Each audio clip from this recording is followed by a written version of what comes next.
Hey my dear listener, before we start, make sure to subscribe to the channel. Comment down where are you from and what's your time right now. Let's jump into the video. Story 1. The Apothecary's Arsenal, Rotting Toads and Burnt Hedgehogs. Imagine standing in a narrow, soot-streaked alleyway in 13th century Paris. A wooden sign with a faded mortar and pestle creaks in the breeze above your head. The scent that meets you as you step inside is difficult to describe. It's the mingling of dried herbs, boiled roots, pungent oils, and something else, something almost meaty. Welcome to the world of the medieval apothecary. You might think of an apothecary as a kind of early pharmacist, and you'd be partially right, but that would be selling the role short.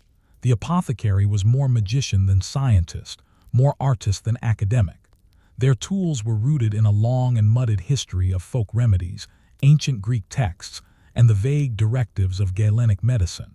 Their ingredients, well, let's just say the local butcher and grave robber were often familiar faces. Let's begin with the animals. Rotting toads were prized not for what they did while alive, but for what they represented after death. A dried toad, split and worn in a pouch over the chest, was thought to protect against plague. A toad burned to ash and mixed with vinegar could treat swelling or, paradoxically, encourage fertility depending on the phase of the moon and which herbalist you consulted. Hedgehogs were similarly sacrificial.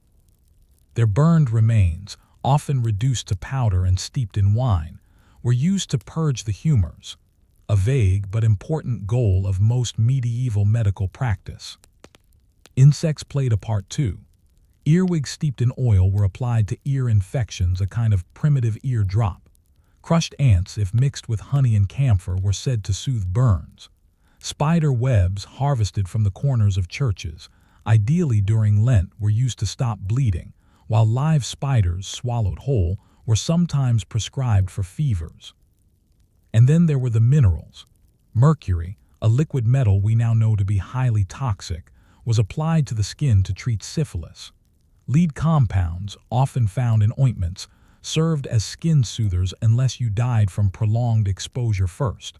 Sulfur was used to ward off evil spirits and head lice with equal enthusiasm. The theory behind all this chaos was not simply superstition. It was based, however loosely, on the doctrine of signatures, the belief that God had marked all things with a clue to their purpose. If a walnut resembled the human brain, it must be good for head ailments. If the red sap of a bloodroot plant looked like blood, it surely helped with circulation. But apothecaries weren't just blindly mixing oddities. Many were trained through long apprenticeships. In cities like Bologna, Montpellier, and Salerno, early medical schools began to legitimize the role of herbalists and apothecaries.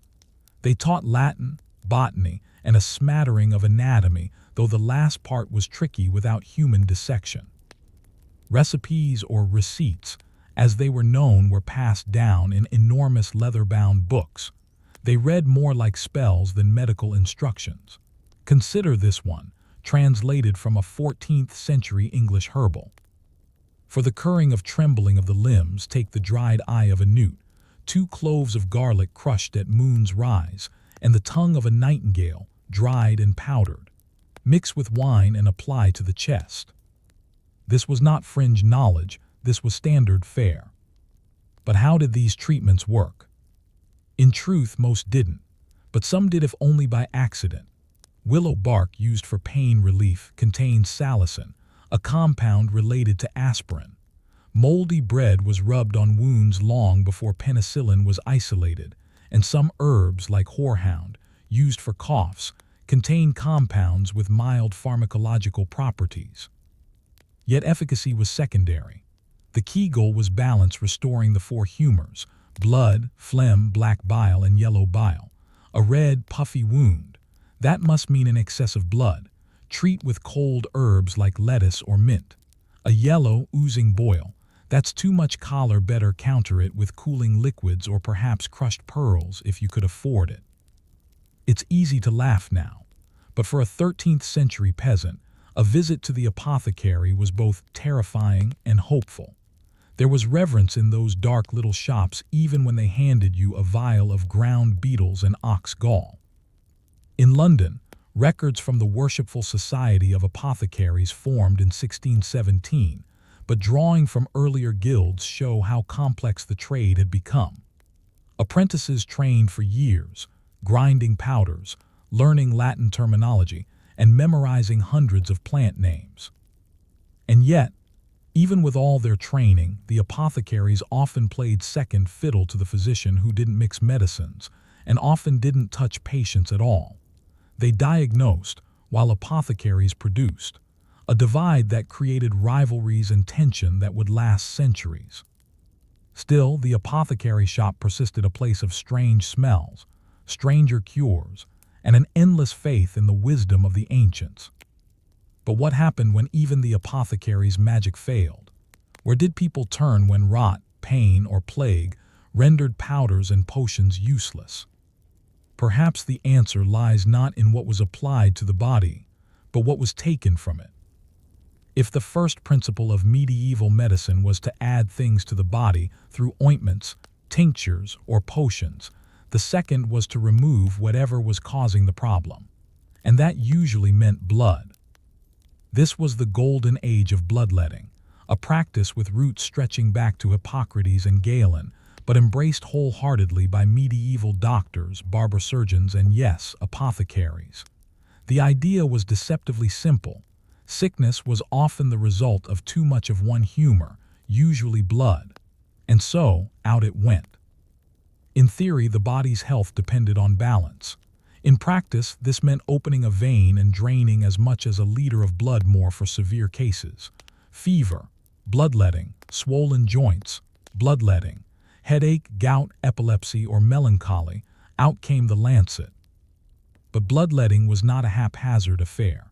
No, it was performed with ritual precision. The location of the cut depended on the illness. For headaches, blood was drawn from the forehead or temple. For liver issues, the inner elbow.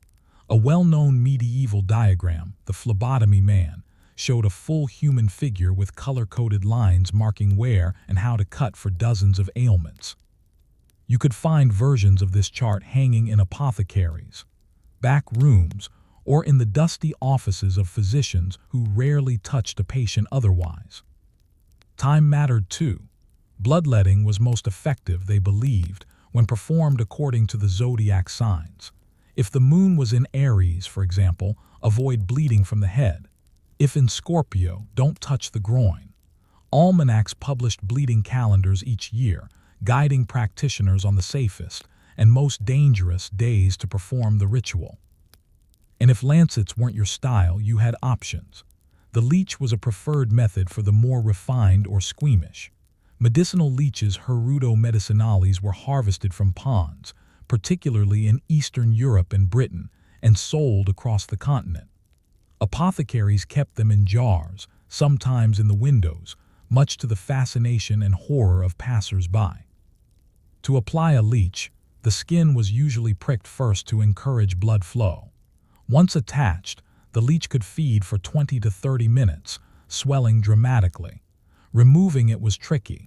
Burning it off too quickly could cause the leech to regurgitate its meal, infecting the wound. Leeching wasn't just for people either. Livestock, especially valuable horses, were also treated this way. Bloodletting was seen as both curative and preventative. Better to drain some blood now than wait for illness to strike.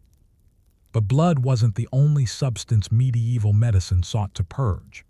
The body was seen as a vessel of fluids, and illness as the overflow of these fluids. Vomiting, sweating, urination, and defecation were all tools in the physician's kit. Laxatives were incredibly popular. Rhubarb, senna leaves, and the resin of the scammony plant were ground into powders and taken with wine or ale. Stronger purgatives might include bile from cows or oxen mixed with spices to improve the taste. Apothecaries sold these mixtures in bundles, wrapped in parchment or cloth, and often labeled with Latin inscriptions, equal parts mysticism and marketing. Inducing vomiting was another common prescription. Mustard seed, Hot water with salt or even vinegar mixed with ashes could trigger it. The goal was always the same: empty the stomach, release the bad humors, and restore balance. Then there were the enemas, or clysters. Delivered through long metal or leather tubes, clysters involved injecting herbal or oily mixtures into the rectum to cleanse the bowels. This was often done with the assistance of a servant, midwife, or barber surgeon. Queen Elizabeth I was known to receive regular enemas, administered by her personal physician. None of this was pleasant, but it was accepted. Suffering was not an anomaly in the medieval worldview, it was a constant companion. Pain was seen as both punishment and purification. The line between spiritual and physical health was blurry at best. Indeed, the church played a vital role in guiding medical ethics. While monasteries offered some of the best medical care available, especially through herbal gardens and scriptoria, they also reinforced the idea that illness was divine punishment. Thus, medicine served not only the body but the soul. Confession, fasting, and prayer were often prescribed alongside purgatives and bloodletting. A sick man might receive a leech to the arm, and a penance of 5 Hail Marys in the same visit. Apothecaries sold not just medicines, but relics, amulets, and charms, blurring the line between science and superstition. And yet, even amid these medieval rituals, a quiet transformation was taking place. Apothecaries, once seen as glorified spice traders or herbalists, were growing in respect. By the 15th century, many cities had established guilds to regulate their work. In Venice, you needed permission from the College of Physicians to operate as an apothecary. In Paris, guild rules specified how long apprentices had to train and how medicines should be stored and labeled. These rules may seem mundane, but they marked the early professionalization of medicine, an important step in the transition from magic to science. Still, patients often had little choice but to trust in the nearest remedy, no matter how bizarre. They would arrive at the apothecary with a swollen leg or a feverish child, and leave with a jar of fermented fox lungs or a sachet of dried mice. Did these things help? Sometimes. Placebo is a powerful force, but often it was the hope that mattered more than the cure. As the apothecary wiped down his bench, perhaps with a rag already soaked in 3 different tinctures, he might wonder about the next ailment to walk through his door. Not all diseases could be treated by bleeding or purging. Some crept under the skin and festered unseen. And no matter how many herbs he ground or toads he dried, there were illnesses even his craft could not tame. One such illness was spreading slowly, insidiously, across the continent. It would soon become the defining challenge of a generation, a disease so powerful that even kings and cardinals would fall before it. It would test not only the limits of medicine, but the very meaning of healing. The year is 1348. In a small English village, the apothecary's shop is quieter than usual, not for lack of demand, but because demand has become a scream. Outside, the bells toll not for prayer, but for death. Inside, bundles of rosemary hang from rafters. The pungent scent of camphor and vinegar-soaked rags fills the air. The apothecary clutches a bundle of dried lavender with trembling hands. The Black Death has arrived. This moment would come to define not only the history of medicine, but the limits of human understanding in the face of catastrophe.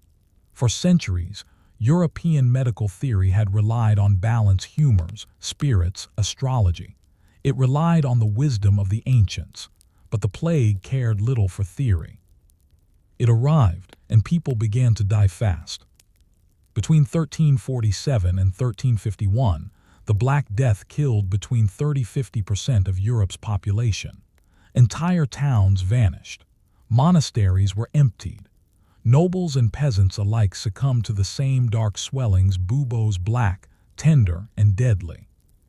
So what did apothecaries do in the face of such a disaster? They adapted, often frantically. Let's walk through some of the treatments and protective measures believed to help. Some were strange, Some were dangerous, and some remarkably had a hint of truth behind them. The plague repellents.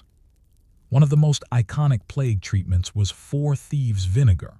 Legend holds that during the Black Death in Marseille, 4 grave robbers managed to loot infected homes without getting sick. When caught, they offered their secret, a vinegar infused with herbs like rosemary, sage, cloves, and garlic. Whether the tale is true or not, the vinegar became wildly popular. Apothecaries prepared variations of it across Europe. The ingredients were steeped for days, then the resulting liquid was either swallowed, rubbed onto the skin, or used to soak masks and rags. Why did it work, even slightly? Garlic and rosemary have mild antimicrobial properties, and vinegar is an acidic base. Against the plague, likely ineffective, but the practice of soaking cloths in it and tying them around the face may have offered slight respiratory protection, particularly in miasma-filled cities where sanitation was non-existent. Burning aromatics and killing the air. People believed that bad air, miasma, caused the plague, a theory derived from ancient Greek medicine. As such, smoke and strong smells were used to cleanse the air. Apothecaries sold bundles of herbs meant to be burned throughout the house: juniper, pine, laurel, even dried orange peel. In wealthier homes, ambergris, a waxy substance from sperm whales, and frankincense were burned to sweeten the air. In public spaces, apothecaries helped organize bonfires of herbs. These community smoke sessions were thought to purify entire neighborhoods. Of course, if the plague was carried by fleas on rats, as modern science later revealed, the smoke did little to stop it. Still, in a world without microscopes, the logic was understandable. Something invisible was killing people, something in the air. Protective clothing and beaked masks. The iconic plague doctor costume, with its long cloak, gloves, and beaked mask, began to appear around this time, particularly in Italy and France. Though the full outfit wasn't common in 1348 England, apothecaries and herbalists often adopted makeshift versions.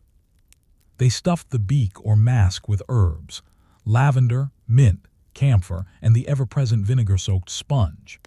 The outfit was both protection and performance, a way to create distance from the dying while still appearing authoritative.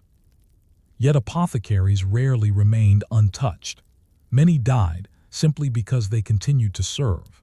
They handed out powders, cleaned wounds, mixed compounds, often without understanding that the plague was not in the air, but in the rats and their fleas. Powders of pearl and potions of desperation. With the rapid spread of the plague, the inventory of the average apothecary took on a feverish tone. Here are just a few items sold or recommended. Unicorn horn powder. Of course, this was actually ground narwhal tusk, sold at enormous prices. Believed to protect against poison and evil, it was a favorite among nobles. Ground emerald, believed to strengthen the heart against fear and sickness. In practice, it probably caused intestinal issues. Crushed toads, applied to buboes to draw out the poison. Sometimes the toad was cut open and strapped live to the swelling. Predictably, both patient and toad often died. Live chickens, another folk remedy. The idea was to strap a plucked chicken to the bubo so it would absorb the illness. It was changed regularly, not the chicken, but the treatment. These treatments, wild as they seem, reflected a desperate attempt to intervene in some way, any way, against an enemy no one could see. The apothecary's role in collapse. As the death toll mounted, faith in medicine collapsed. Physicians fled cities. Monks died en masse. But apothecaries often stayed either because they lacked the means to flee or because their trade was too essential. They became caretakers by default. With no doctors, people turned to apothecaries for every ailment. Sometimes they provided help. Other times they became scapegoats. In Strasbourg, apothecaries and herbalists were accused of witchcraft or poisoning the wells. In some towns, they were executed. Others, however, were remembered as heroes. In the city of Ragusa, modern-day Dubrovnik, officials implemented early quarantine laws in 1377. They forced ships to anchor offshore for 30 days, later extended to 40, hence the word quarantine, from quaranta, 40 in Italian. Apothecaries were among those tasked with enforcing cleanliness and providing safe provisions to those in isolation. This marked the beginning of a shift, a realization that public health required more than just superstition. It required planning, containment, and evidence. From mystery to medicine. By the end of the 14th century, the plague had changed everything. Apothecaries began to document cases more carefully. Recipes and treatments were written down with greater detail. In the centuries that followed, their craft evolved, slowly shedding its mystical skin and transforming into the science of pharmacology. But the roots remained. Even into the 17th and 18th centuries, many medical texts still recommended treatments based on toadstones, dried vipers, or powdered mummy. In some places, folk remedies persisted well into the 20th century. The story of the medieval apothecary is not just a tale of failed cures and foul-smelling powders.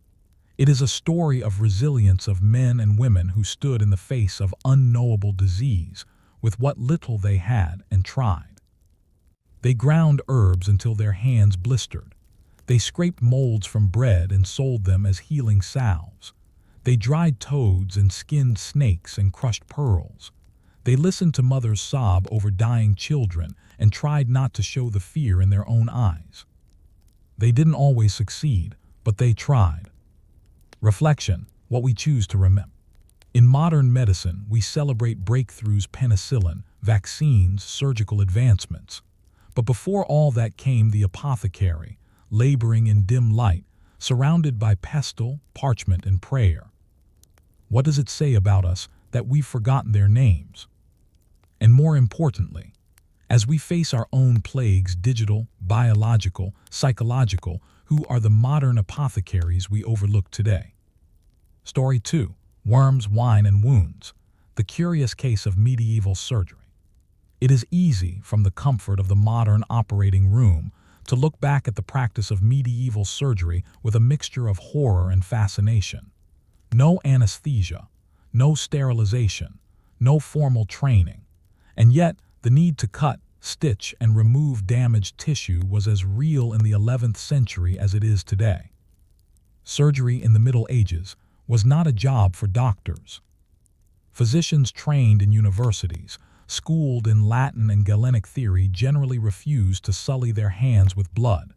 Surgery was considered manual labor, dirty, painful, best left to a different class of healer. Enter the barber surgeon. These were men, and occasionally women, who operated outside the realm of academic medicine. They cut hair, pulled teeth, and lanced boils. And in times of need, they amputated limbs, cauterized wounds, and performed rudimentary forms of internal surgery. They were as likely to be found on the battlefield as in the town square. But the barber surgeon wasn't alone in this practice. There were also felchers in the Germanic lands, empirics across Europe, and bone setters in both town and countryside. All relied more on experience than theory, and they were often better at treating trauma than university-trained doctors. Let's step into the surgical chamber of a medieval practitioner. It might be a back room in a barber's shop. The table is wooden, stained with past procedures. The tools, knives, saws, probes, are iron or bronze. There's no running water, no gloves, no concept of germ theory.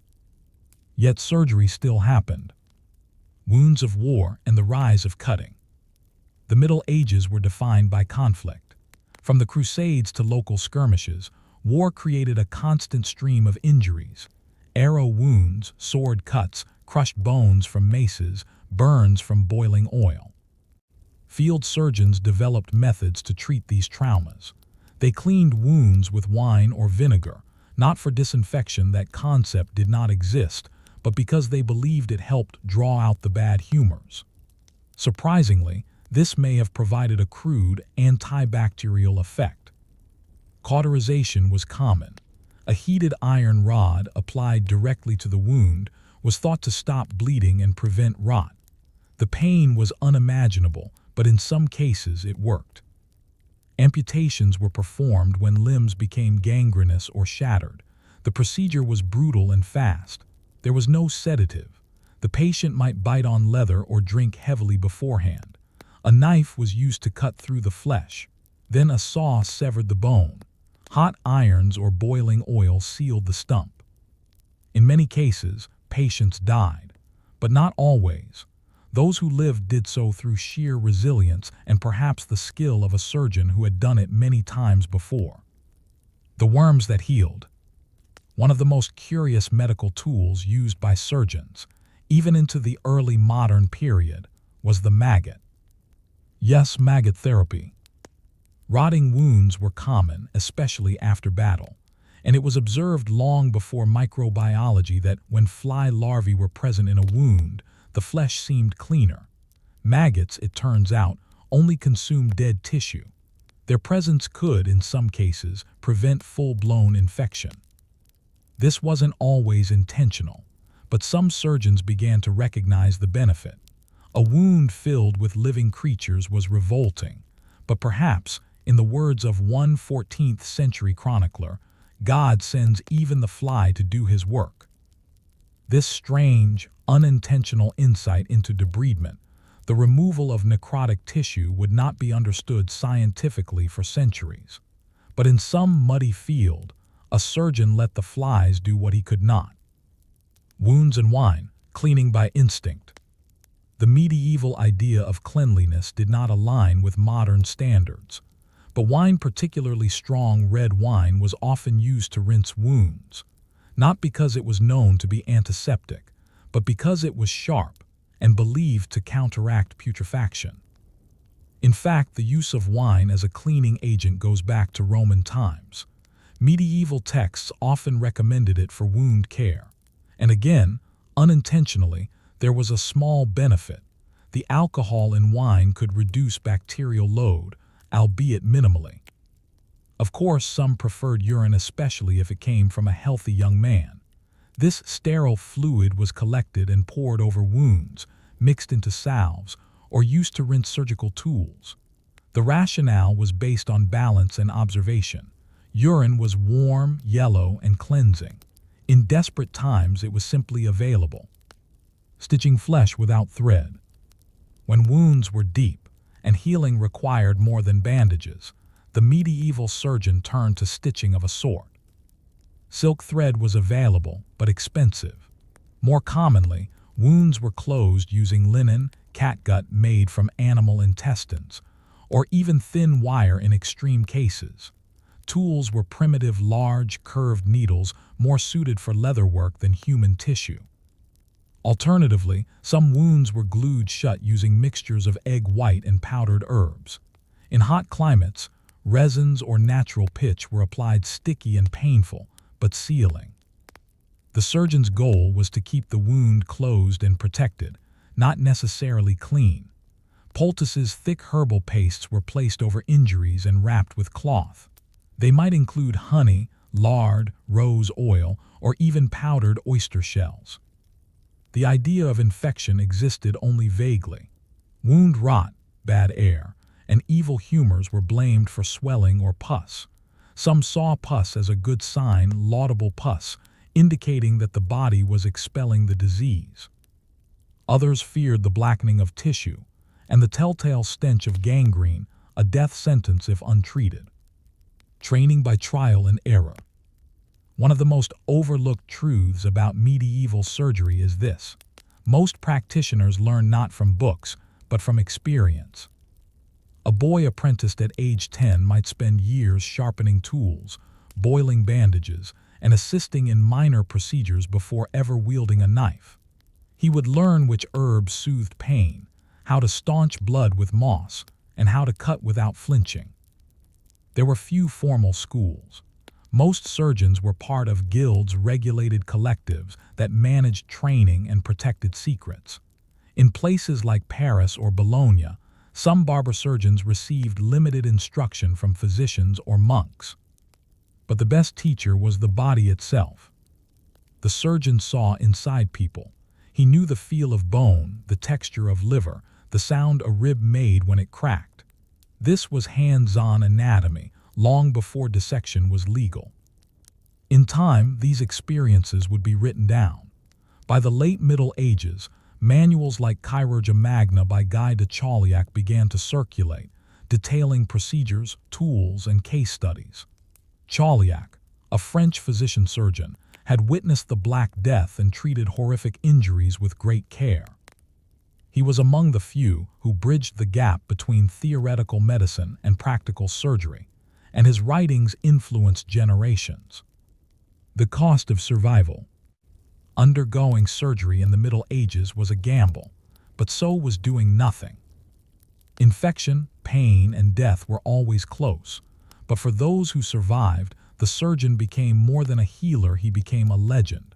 Men who walked again after amputation, soldiers who lived with arrowheads removed, children stitched back together after accidents.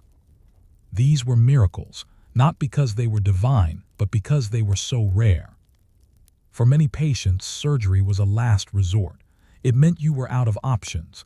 It meant pain beyond imagination. But it also meant hope. Hope that the man with the red-stained apron and the bone saw could offer something more than prayers and potions. Hope that the cut, the burn, the purge would lead not to death, but to life. And yet, how did society view these men? Were they saviors or butchers?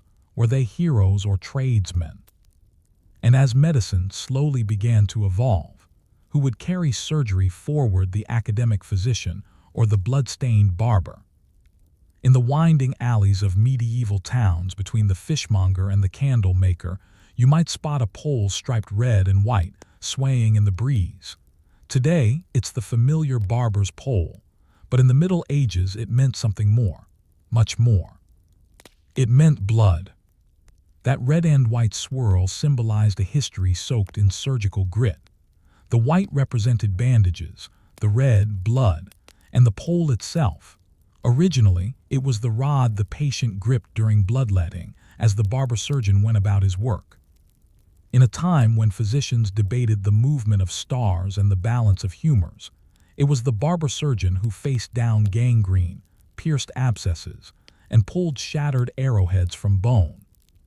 Let's take a closer look at the barber surgeon, a figure of both ridicule and reverence. Somewhere between a healer and a craftsman, they defined medieval surgery more than any academic ever could. The origin of the barber surgeon. The story begins with monks. In the early Middle Ages, monastic communities were among the few places where literacy, medicine, and healing practices were preserved. Monks cared for the sick, copied ancient texts, and practiced rudimentary medicine, including surgical procedures. But in 1163, the Council of Tours, convened under the authority of the Church, issued a decree: Ecclesia abhorret a sanguine, the Church abhors blood. Monks were henceforth forbidden from shedding blood. This created a vacuum, and barbers, who already had sharp instruments and experience handling razors, stepped in. Their tools, their manual skill, their lack of clerical vows all made them ideal candidates. Soon, barbers were performing tooth extractions, boil lancing, wound care, minor surgeries, and of course, bloodletting. As demand grew, so did their responsibilities, especially on the battlefield. Surgery goes to war. In times of peace, the barber surgeon pulled teeth and removed skin lesions, but war turned him into a trauma specialist. On the front lines, where knights in mail met arrows and pikes, the wounds were horrific. And while physicians rarely traveled with armies, barber surgeons did. They worked in tents or carts, tending to compound fractures, deep lacerations, and amputations under the worst conditions imaginable. One such surgeon, Theodoric of Lucca, writing in the 13th century, challenged prevailing wisdom about wounds. While others applied boiling oil to injuries believing it would seal out infection, Theodoric advised against it. He favored cleaning with wine, bandaging with clean cloth, and changing dressings often. He may not have understood bacteria, but his practices were a leap forward based on observation, not theory. Others, like Guy de Chauliac, wrote detailed surgical manuals. He described tools, wound types, bone fractures, and postoperative care. Though a physician by title, Chauliac had deep respect for barber surgeons, calling surgery the highest part of medicine. But not everyone shared that view. A profession divided. By the 14th century, the medical hierarchy in Europe was firmly in place. Physicians, Latin-speaking, university-trained, and focused on diagnosis, humoral theory, and astrology. They rarely touched the patient. Surgeons, often practical, hands-on healers trained through apprenticeships. They were lower in status and pay.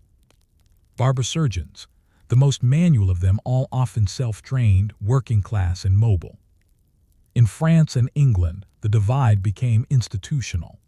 In Paris, the Collège de Saint-Come represented university-trained surgeons, while the Confrérie de Saint-Cosme et Saint-Damien served the barber surgeons. Tensions grew. Barber surgeons were often more experienced but less respected. Physicians accused them of being butchers. Barber surgeons mocked physicians for never seeing blood. In England, a compromise emerged. In 1540, King Henry VIII merged the Company of Barber Surgeons with the Fellowship of Surgeons, forming the Company of Barber Surgeons of London. The relationship remained uneasy. Barber surgeons continued their dual role, cutting hair and cutting flesh. But as time passed, surgery began to gain prestige, and the educated class slowly reclaimed it. By the 18th century, the professions would split again, this time permanently. But in the medieval world, that blend of haircuts and amputations was normal. You could walk into a shop needing a shave and leave with a lance removed from your thigh. The toolkit of pain. The barber surgeon's toolkit was brutal in its simplicity. Among the most common instruments: fleams, sharp, short blades used for bloodletting; trepan, a drill used to bore into the skull, trepanation to relieve pressure or treat head trauma; forceps, for tooth extractions and removing foreign objects; amputation knives, curved blades for cutting through muscle and flesh; bone saws, serrated heavy tools used to slice through limbs. These instruments were rarely cleaned. They were reused from patient to patient. Wounds were sewn with silk or linen or cauterized with fire. And yet some people survived. Pain, prayer, and paralysis. Without anesthesia, patients experienced surgery in its rawest form. Pain was not dulled, it was endured. The best a surgeon could offer was speed. The faster the amputation or incision, the better the outcome. A skilled barber surgeon might remove a leg in under 2 minutes. Bandaging and cautery followed immediately. Occasionally, alcohol or opium-based herbs like poppy, henbane, or mandrake were given to dull the senses, but dosage was imprecise. Too little and the patient felt everything. Too much and they never woke up. Surgery was always public. Patients screamed. Assistants held them down. Sometimes they bit into leather straps. Other times they passed out from shock. Afterward, infection was common. There were no antibiotics. If the wound didn't fester and the bleeding stopped, survival was considered a miracle. Prayer played a role too. Patients might pray to St. Cosmas and St. Damien, the patron saints of surgeons. In some hospitals, monks stood by to offer last rites just in case. The hidden women of surgery. While the image of the barber surgeon is male, women also practiced surgical care, especially in domestic settings and among the poor. Midwives, for example, handled not only childbirth but also postnatal surgeries, abscess drainage, and basic wound care. Some noblewomen received training in herbology and stitching, acting as informal surgeons within their estates. In plague years and during wars, many women became unofficial surgeons, especially when male practitioners fled or died. Their names are largely lost to history, but their hands left marks in healing, in stitching, in survival. One of the few women documented was Jacoba Felicie, a 14th century Parisian who practiced medicine illegally. She was tried for it not for incompetence, but because women weren't allowed to be physicians. Still, her patients testified to her skill. The story of medieval surgery includes these hidden figures: quiet, capable, and forgotten. Toward respectability. By the end of the Middle Ages, surgery was changing. Books like Guy de Chauliac's Chirurgia Magna were widely copied and translated. Hospitals were growing more organized. Surgeons were beginning to gather in guilds, claim professional identity, and push for regulation. But the path was slow. Even as late as the 1600s, surgeons in many cities were considered craftsmen, not scientists. Yet the seeds were planted. The pain, the failures, the crude successes all laid the foundation for what would become a respected medical science. What remained was a final transformation. How would this blood-soaked practice, born in barbershops and battlefields, find its place in the academic halls? And would the memory of the barber surgeons, those practical, skilled, unschooled healers, be preserved or erased? In the dim corridors of medieval hospitals, between cries of pain and the rustle of robes, a transformation was taking place. Quietly, and often begrudgingly, surgery was becoming science. This evolution did not happen overnight. It came in fits and starts through war, plague, experimentation, and accident.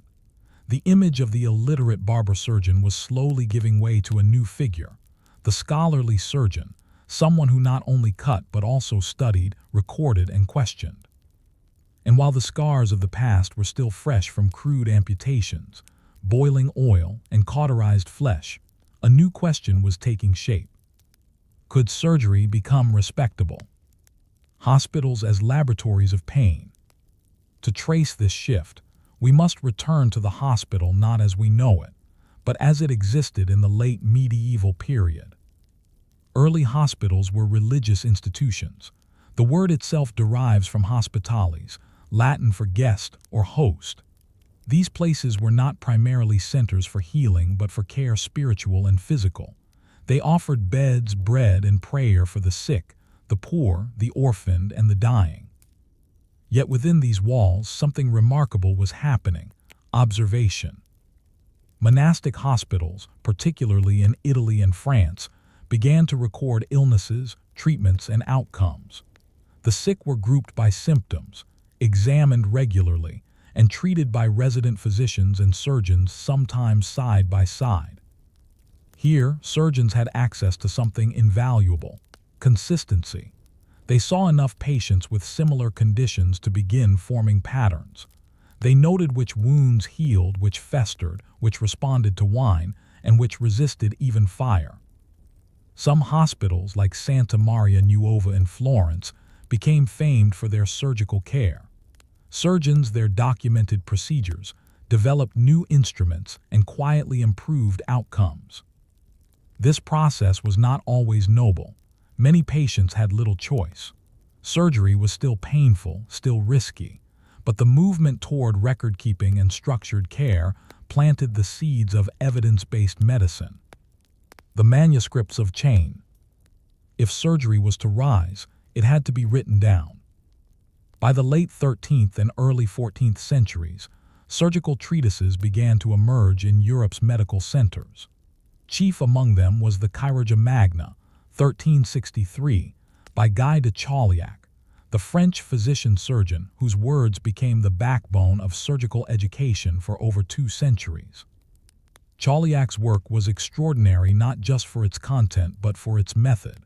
He combined ancient teachings from Galen and Hippocrates with first-hand experience, including during the Black Death, where he himself fell ill, survived, and documented its course. He described techniques for treating fractures, hernias, ulcers, and abscesses. He outlined tools, dressing methods, and patient care. He was deeply critical of charlatans and barbers who worked without knowledge, yet he respected skilled practitioners regardless of class. This merging of practical and theoretical knowledge was revolutionary. It argued that surgery was not mere manual labor, but a discipline of its own worthy of study, contemplation, and refinement.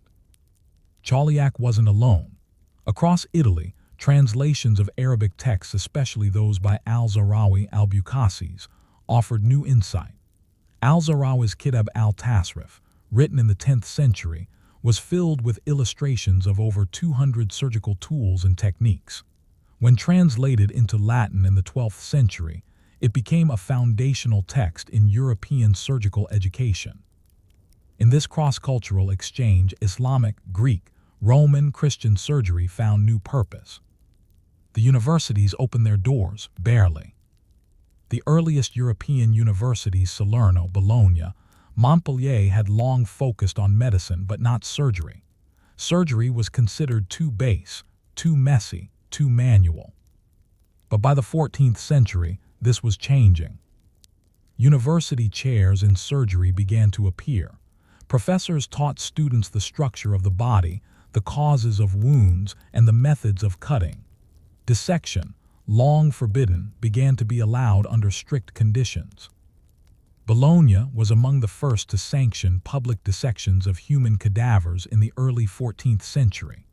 It was a spectacle. Students crowded into cold halls as the professor read from Galen, while a lower-ranking demonstrator cut open the body. These events weren't about experimentation. They were about confirmation, showing that the body matched what ancient texts said it should, and often it didn't. Galen, after all, had dissected animals, not humans, and yet his words were gospel. It was only through cutting open real human bodies, criminals, mostly, that surgeons began to challenge ancient authority. This moment was pivotal.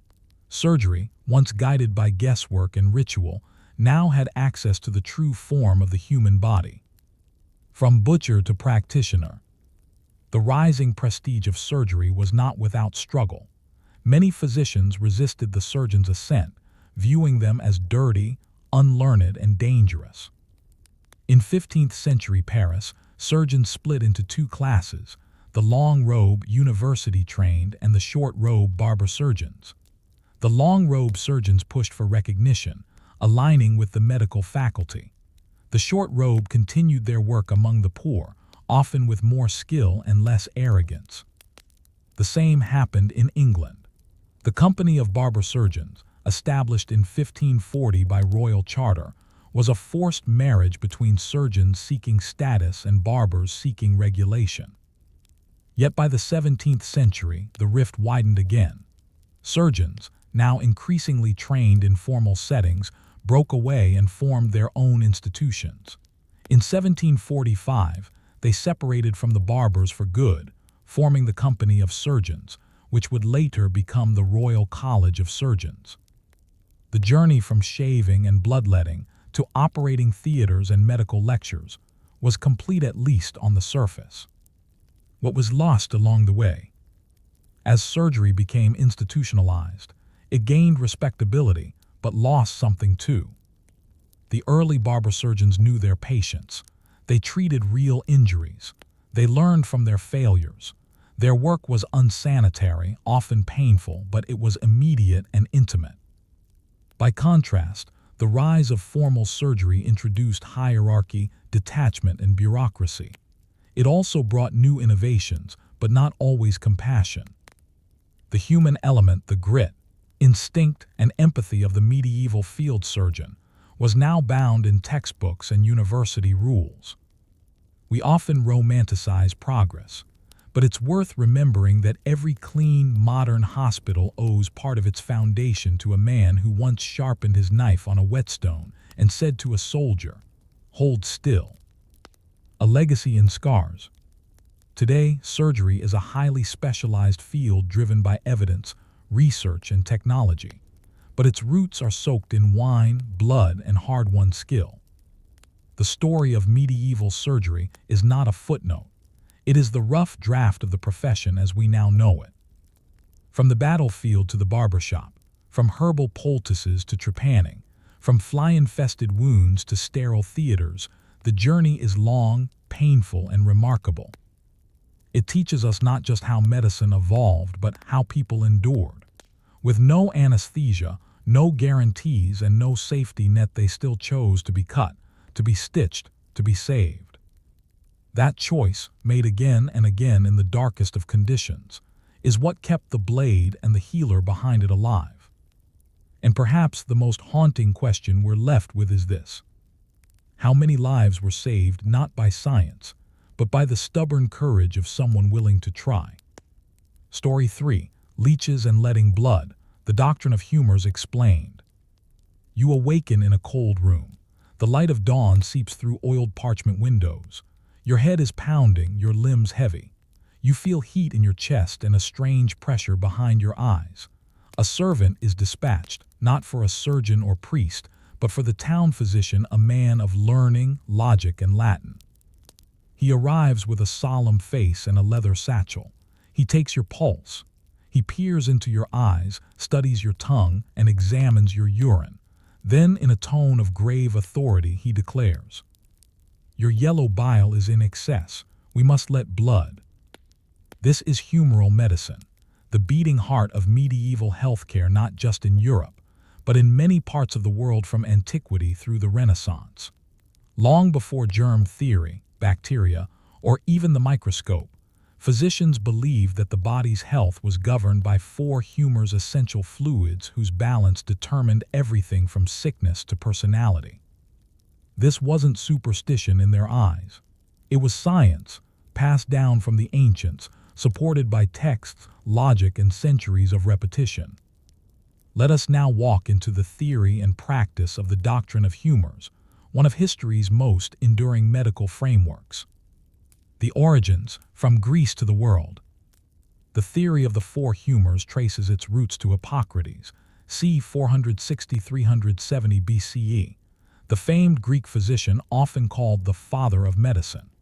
His ideas were later expanded upon by Galen of Pergamon, 129–216 CE, a Roman physician whose teachings dominated Western medical thought for over 1,000 years.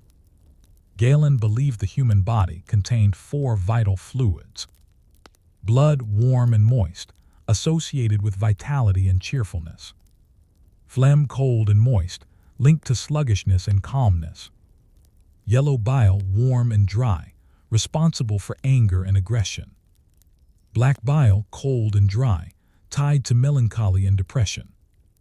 These humors were connected to the four elements: air, water, fire, earth, four seasons, and even the four cardinal directions. The human body, it was believed, was a microcosm of the universe, and health was the result of its internal harmony. A person's natural temperament, appearance, and behavior were thought to reflect the dominant humor in their body. If you were cheerful and flushed, you were sanguine. If moody and pale, melancholic. These weren't poetic metaphors, they were literal medical categories. Diagnosis by observation and urine.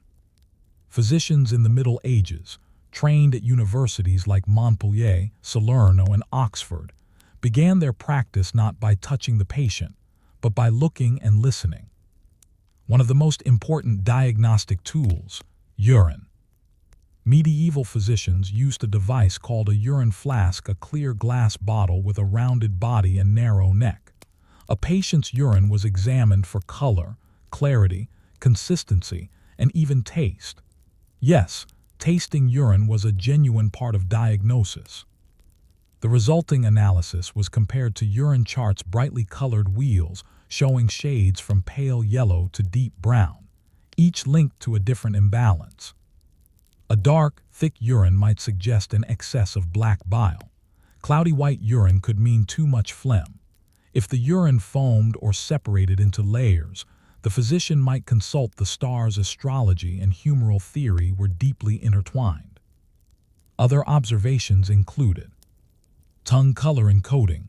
Was it pale, red, cracked? Pulse quick and forceful, slow and faint? Sweat and breath. Did they carry unusual scents? These clues built a picture of the patient's internal state, a humoral map that guided treatment. Balancing act, the art of restoration. Once a diagnosis was made, the goal was always the same: restore balance. Each humor had qualities hot, cold, moist, dry, and treatments sought to counter excesses. If you were feverish and full of yellow bile, hot and dry, you might be prescribed cooling and moist foods such as cucumbers, milk, or lettuce. If phlegmatic and sluggish, a regimen of hot and dry treatments might follow: spicy food, exercise, and even bleeding to invigorate circulation. Some common methods of restoring balance. 1. Bloodletting. This was the primary tool for treating an excess of blood, which was, ironically, seen as the most vital humor. Physicians specified how much blood to draw from where and when. The moon's position, the patient's age, and their astrological sign were all considered. Types of bloodletting included: venesection, cutting a vein with a lancet, usually the median cubital vein in the arm. Cupping, heated cups placed on the skin to draw blood to the surface. Scarification, scraping the skin with a blade before applying leeches or cups. 2. Diet and regimen. Food was medicine. Physicians wrote detailed dietetics manuals, guides to which foods increased or reduced specific humors. Melons and dairy increased phlegm. Red wine and garlic were hot and reduced black bile. Fish was considered moist and cooling. Patients might also be prescribed bathing, sleep adjustments, or emotional regulation, because even moods could disturb the humors. 3. Purgatives and emetics. If a humor needed to be expelled from the stomach or intestines, the physician prescribed herbs to induce vomiting or diarrhea. Senna and rhubarb root were common laxatives. Salt and vinegar mixtures triggered vomiting. Aloes, myrrh, and wormwood served multiple purposes, often mixed in elaborate concoctions. The experience was rarely pleasant, but if the patient survived the purge, it was seen as successful. Astrology and the body. The body, to a medieval physician, was not isolated from the stars. Medical astrology or iatromathematics played a key role in humoral medicine. Each organ was governed by a planet. Each zodiac sign corresponded to a body part. Aries head, Taurus neck, Gemini arms, Pisces feet.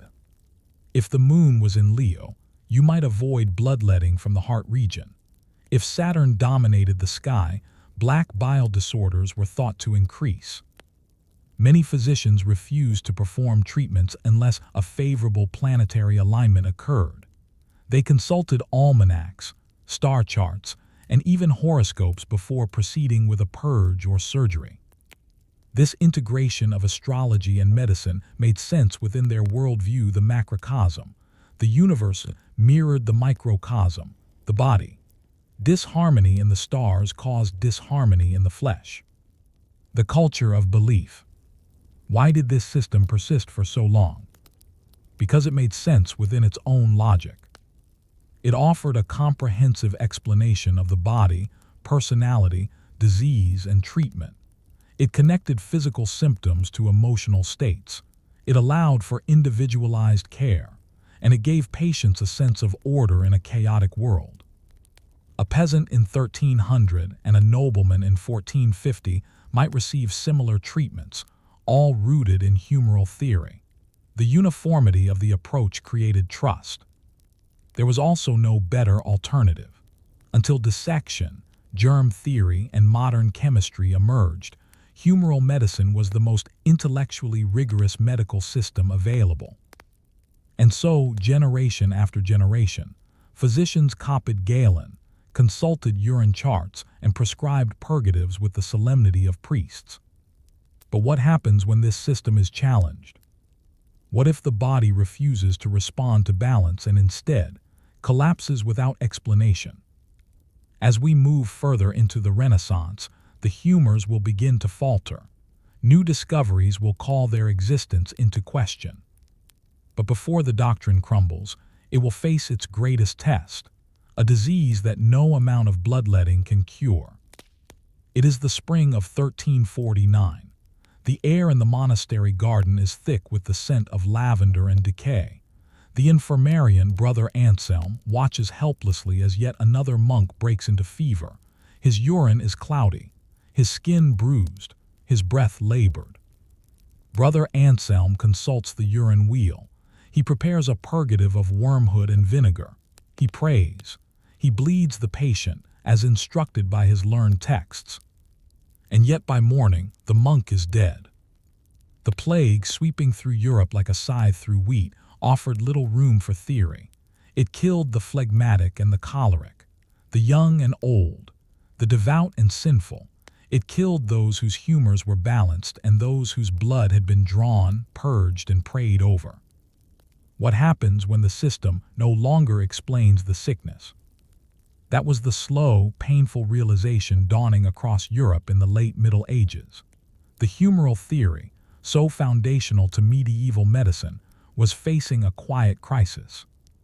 And yet, it would take centuries for that crisis to topple the framework. The humoral response to the plague. The Black Death Yersinia pestes arrived in 1347 and swept through Europe in waves. It defied classification. Some physicians believed it was caused by corrupted air, miasma. Others blamed planetary conjunctions, and still others saw it as divine punishment. But nearly all of them tried to understand it through the lens of the four humors. The fever was linked to an excess of yellow bile. The buboes, painful swellings in the groin, armpits, and neck, were signs of trapped corrupted blood. The delirium was thought to be caused by vapors rising from the stomach into the brain. Standard treatments followed. Bloodletting, often at the site of the swelling. Plasters to draw out the pus made from figs, onions, or even excrement. Potions of cooling herbs to calm the bile. Nothing worked. Physicians died as often as their patients. Still, the rituals continued not because they were effective, but because they were familiar. In the absence of answers, people clung to the logic they had always known. And for many, this reaffirmed the role of divine will. The humors were merely the tools, but God decided when to balance or break the body. Early doubts and quiet critics. Even before the plague, some had begun to question the absolute authority of Galen and humoral medicine. In Salerno, the 11th century medical school that welcomed both Christian and Jewish scholars, teachers began to incorporate Arabic medical texts, many of which preserved and critiqued Galenic theory. Scholars like Avicenna, Ibn Sina, and Al-Razi built on and revised Greek ideas. Avicenna's canon of medicine, widely read in Latin translation, included humoral explanations but emphasized empirical observation, what the physician could see and measure.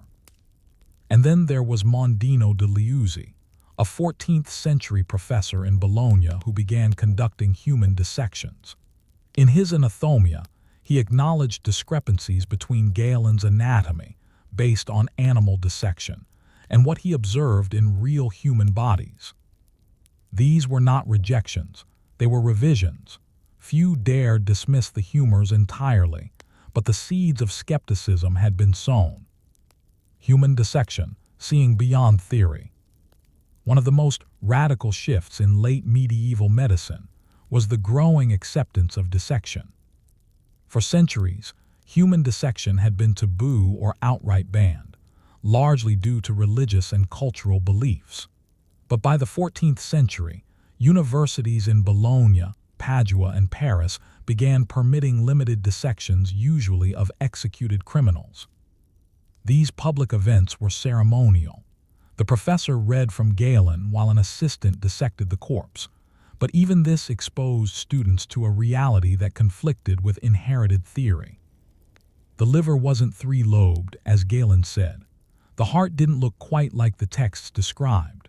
The placement of organs, the size of the brain, the structure of veins, it was different in flesh than on parchment. Students began to ask questions. Slowly, the idea that the body itself could be a source of knowledge began to take hold. This was the beginning of the observational turn in medicine, the first step away from theory-first medicine toward a model that privileged the evidence of the senses. But the humors persist. Despite these shifts, humoral medicine remained dominant. Why? Because it was not just a medical theory, it was a worldview. The humors explained everything. Illness was imbalance. Emotions were humoral in origin. Personality, aging, dreams, even digestion were tied to the fluids within. This made the system personal. Treatments were tailored to the individual. A melancholic patient was treated differently than a sanguine one. A child's humors were different from an old man's. Women, believed to be colder and more moist, were treated with warming, drying substances. Humoral theory also mapped easily onto moral and religious beliefs. A person with excessive black bile might be somber and introspective, seen as holy or cursed, depending on the context. Physicians could interpret symptoms as reflections of the soul. In a deeply hierarchical and spiritual society, the humors helped explain both the natural and the moral order. And so, even as new discoveries emerged, the doctrine endured. The role of universities. Medical universities, increasingly powerful by the 15th century, played a dual role. They helped professionalize medicine, but also preserve tradition. Physicians trained at places like Montpellier, Oxford, and Padua were taught humoral theory as foundational knowledge. Galen's texts, often read in Latin or Arabic translation, remained on the curriculum for centuries.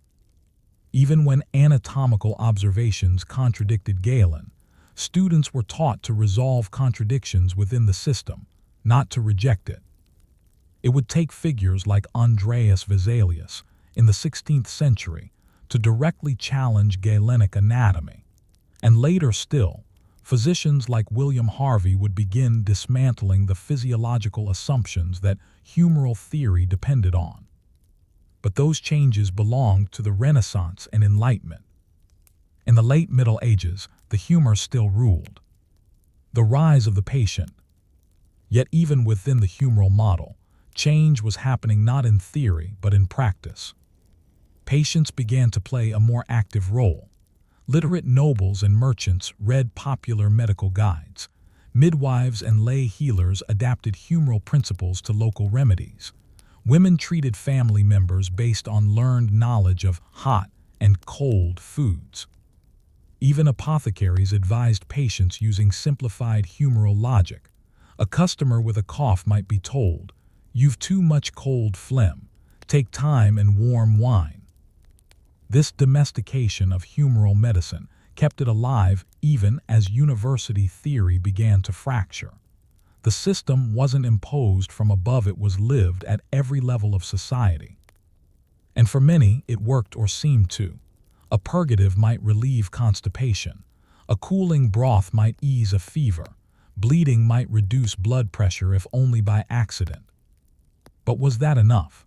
Could a system built on metaphor survive the age of experimentation? The true unraveling of the four humors was still to come.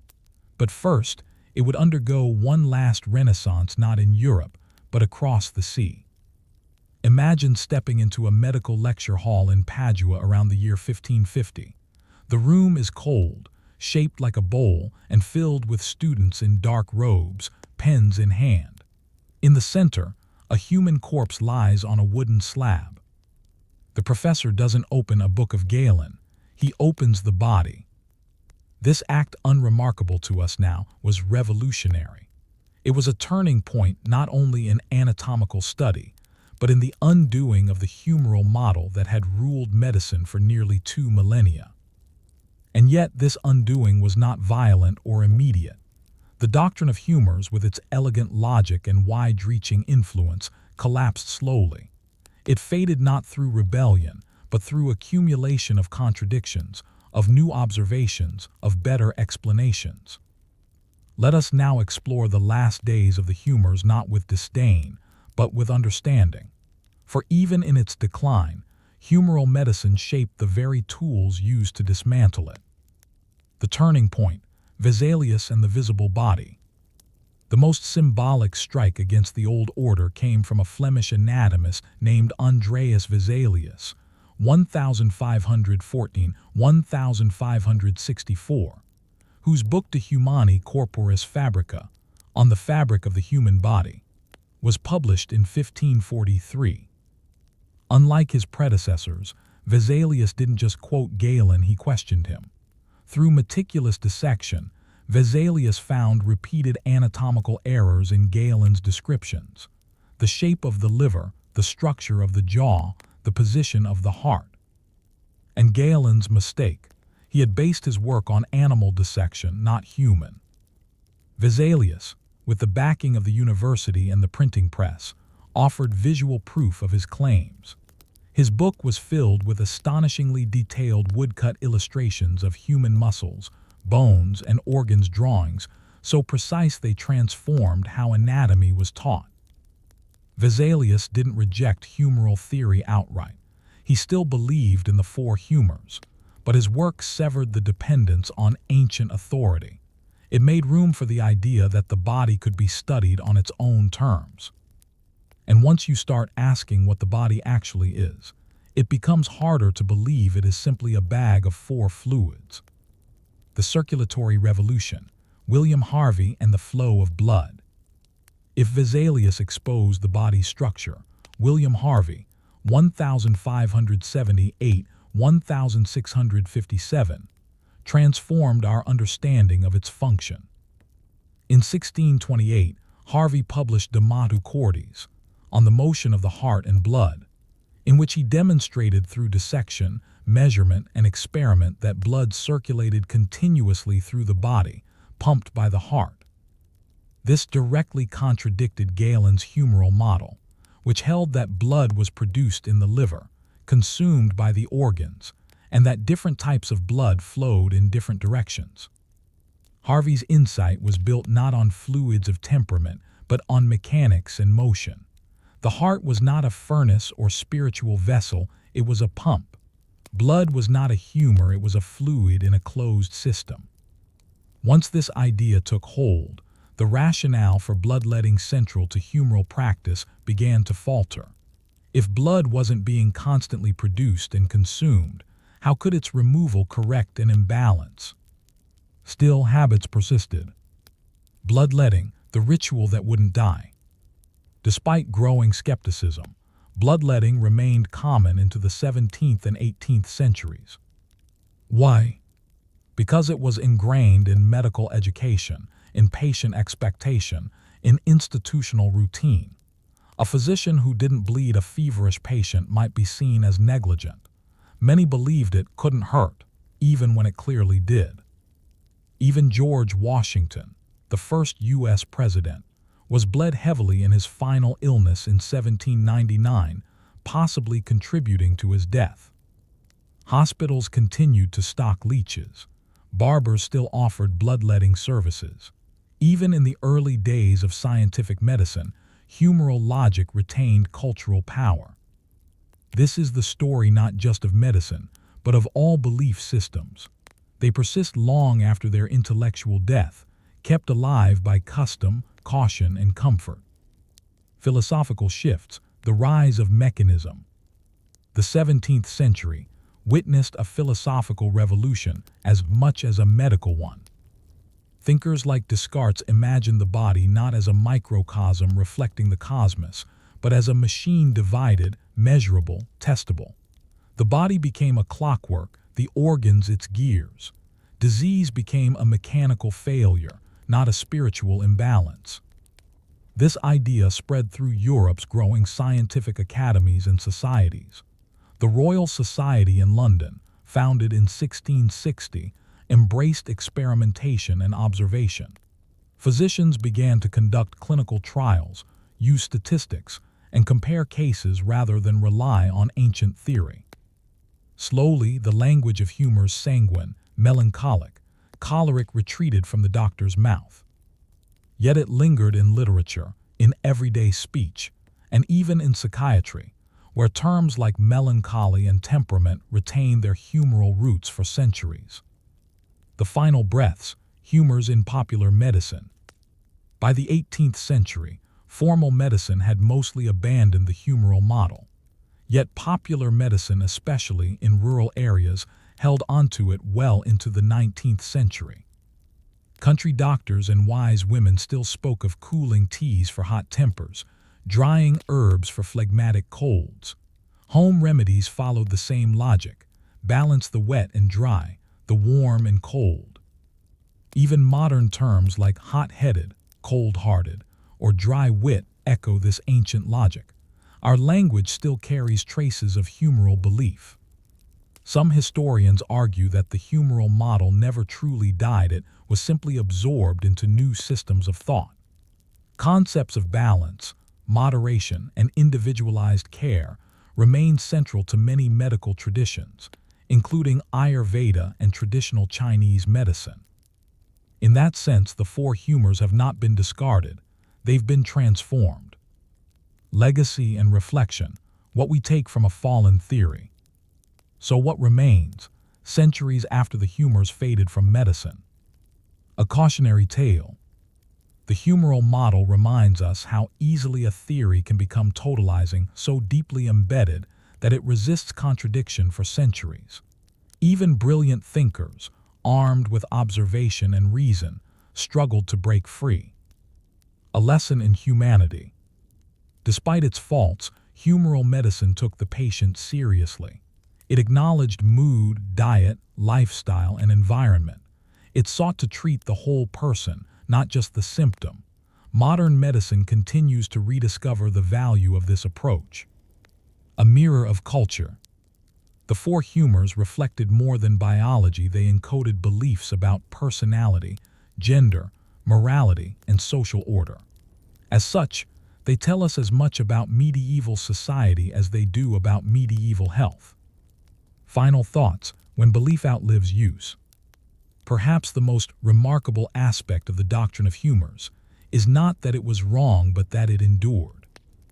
It endured through plagues, wars, religious upheavals, and revolutions.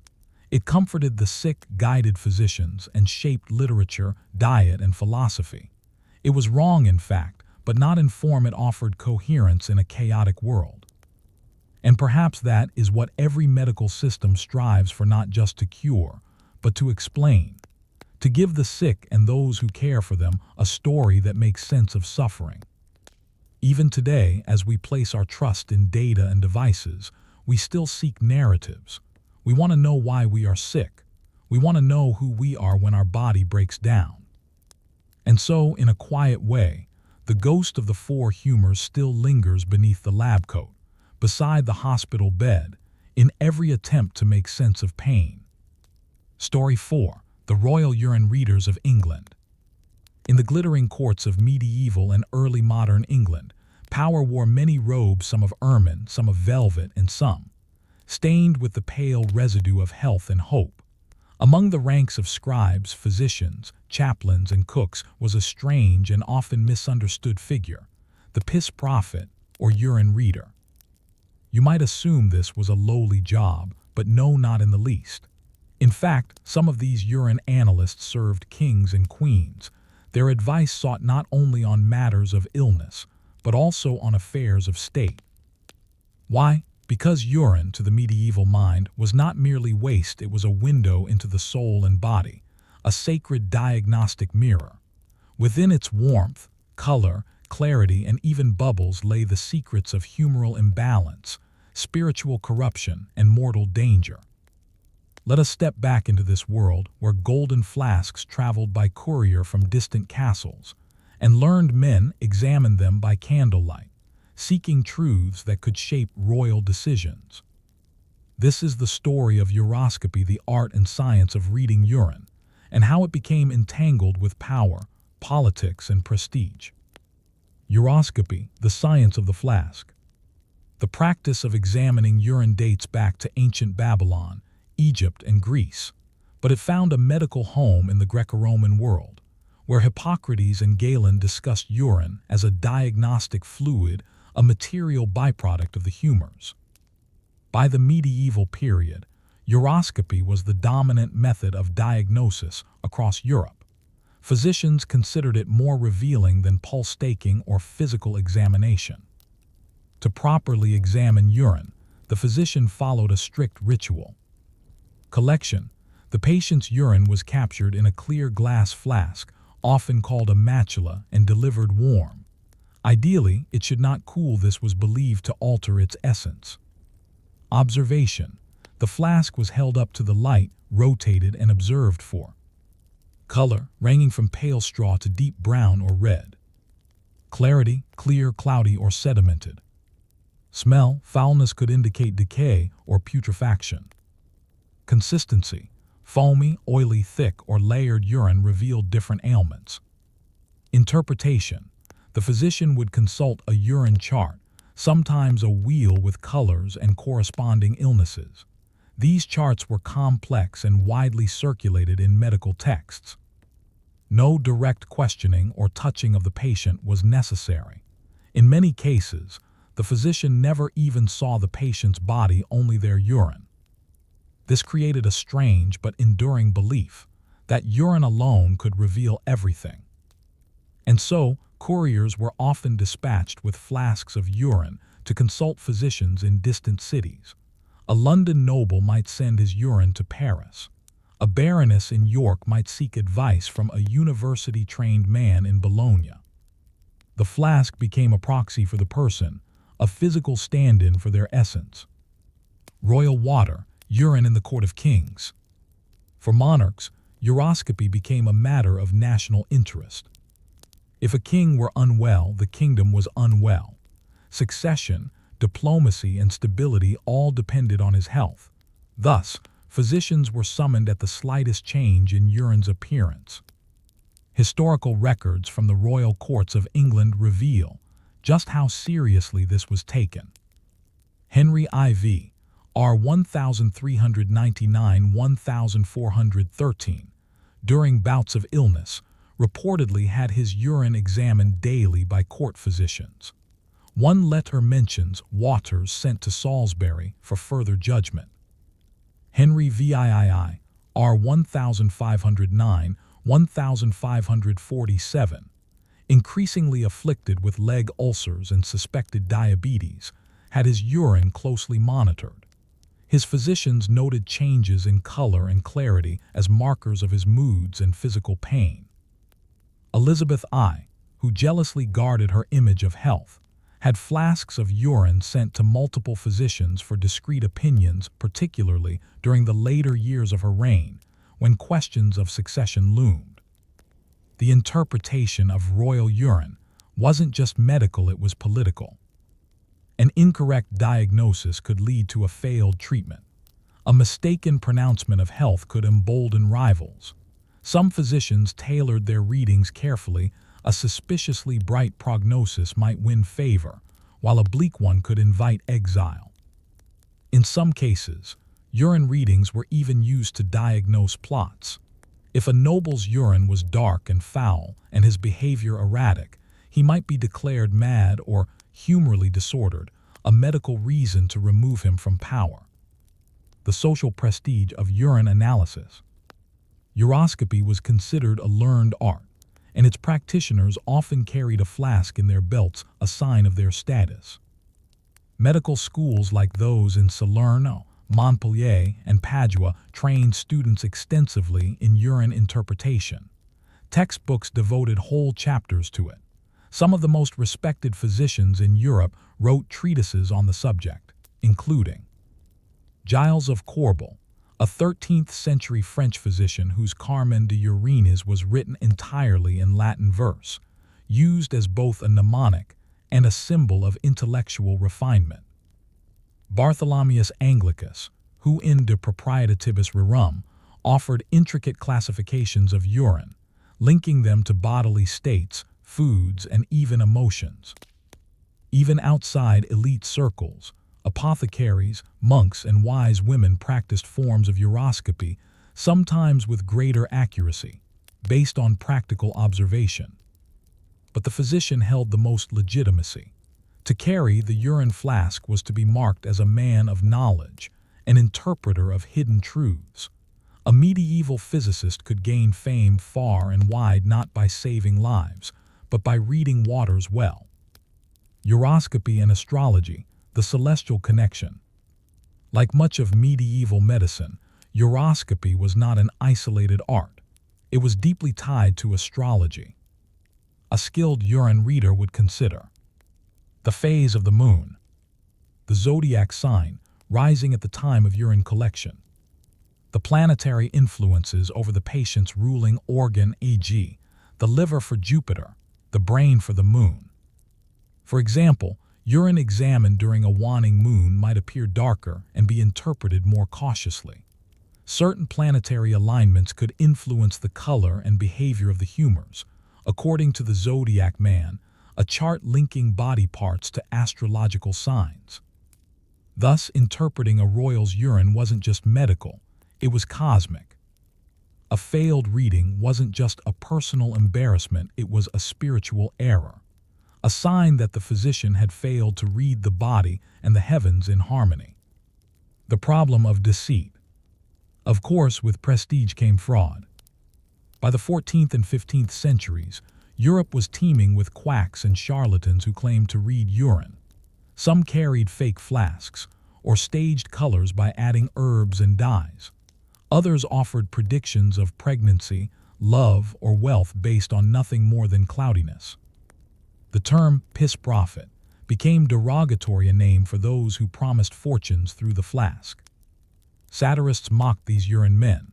One 15th century English poem warned of physicians that with flask in hand swearinge truth of yellow stand, yet mix the gold with goose-shod rain, and cure the king for their own gain.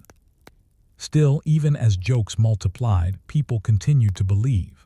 The ritual of the flask, the gaze, the chart, the solemn pronouncement offered more than diagnosis. It offered reassurance. And nowhere was that reassurance more valuable than in royal chambers, where uncertainty could lead to civil war. As the Renaissance dawned and new sciences emerged, the flask would face new scrutiny. Anatomists began to open the body, not just observe its fluids. Chemists began to test substances, not just taste them. But the urine flask held on for a little while longer. The question is, what finally displaced the golden glass? It is the year 1610. In a quiet study at the edge of London, a physician sits by candlelight. Before him rests a well-worn flask of urine, cloudy and tinged with amber. He lifts it to eye level, turning it gently, observing the suspended sediment. The flicker of flame dances through the glass. And yet, for the first time in his career, he hesitates. Not because he doubts his own training, but because the world around him is changing. Peers whisper of new sciences, of chemical reagents and hidden organs. A few radicals speak of dissecting bodies instead of flasks. Others perform strange experiments with heat and fire. Something is shifting. The urine alone is no longer enough. The intellectual storm of the 16th and 17th centuries. The centuries following the medieval peak of uroscopy brought profound intellectual change across Europe. The Renaissance, with its rediscovery of classical texts and focus on humanism, encouraged curiosity beyond tradition. The scientific revolution demanded observation, experimentation, and measurable results. This posed a direct threat to the foundational assumptions behind uroscopy. Where once the color of urine hinted at divine balance, scholars now asked, what compounds are in the urine? What processes in the body produce them? This was not merely a shift in tools, but a philosophical rupture. Instead of accepting humoral signs at face value, physicians began to question the mechanisms of illness. Paracelsus, 1493–1541, a Swiss physician and alchemist, challenged the four humors entirely.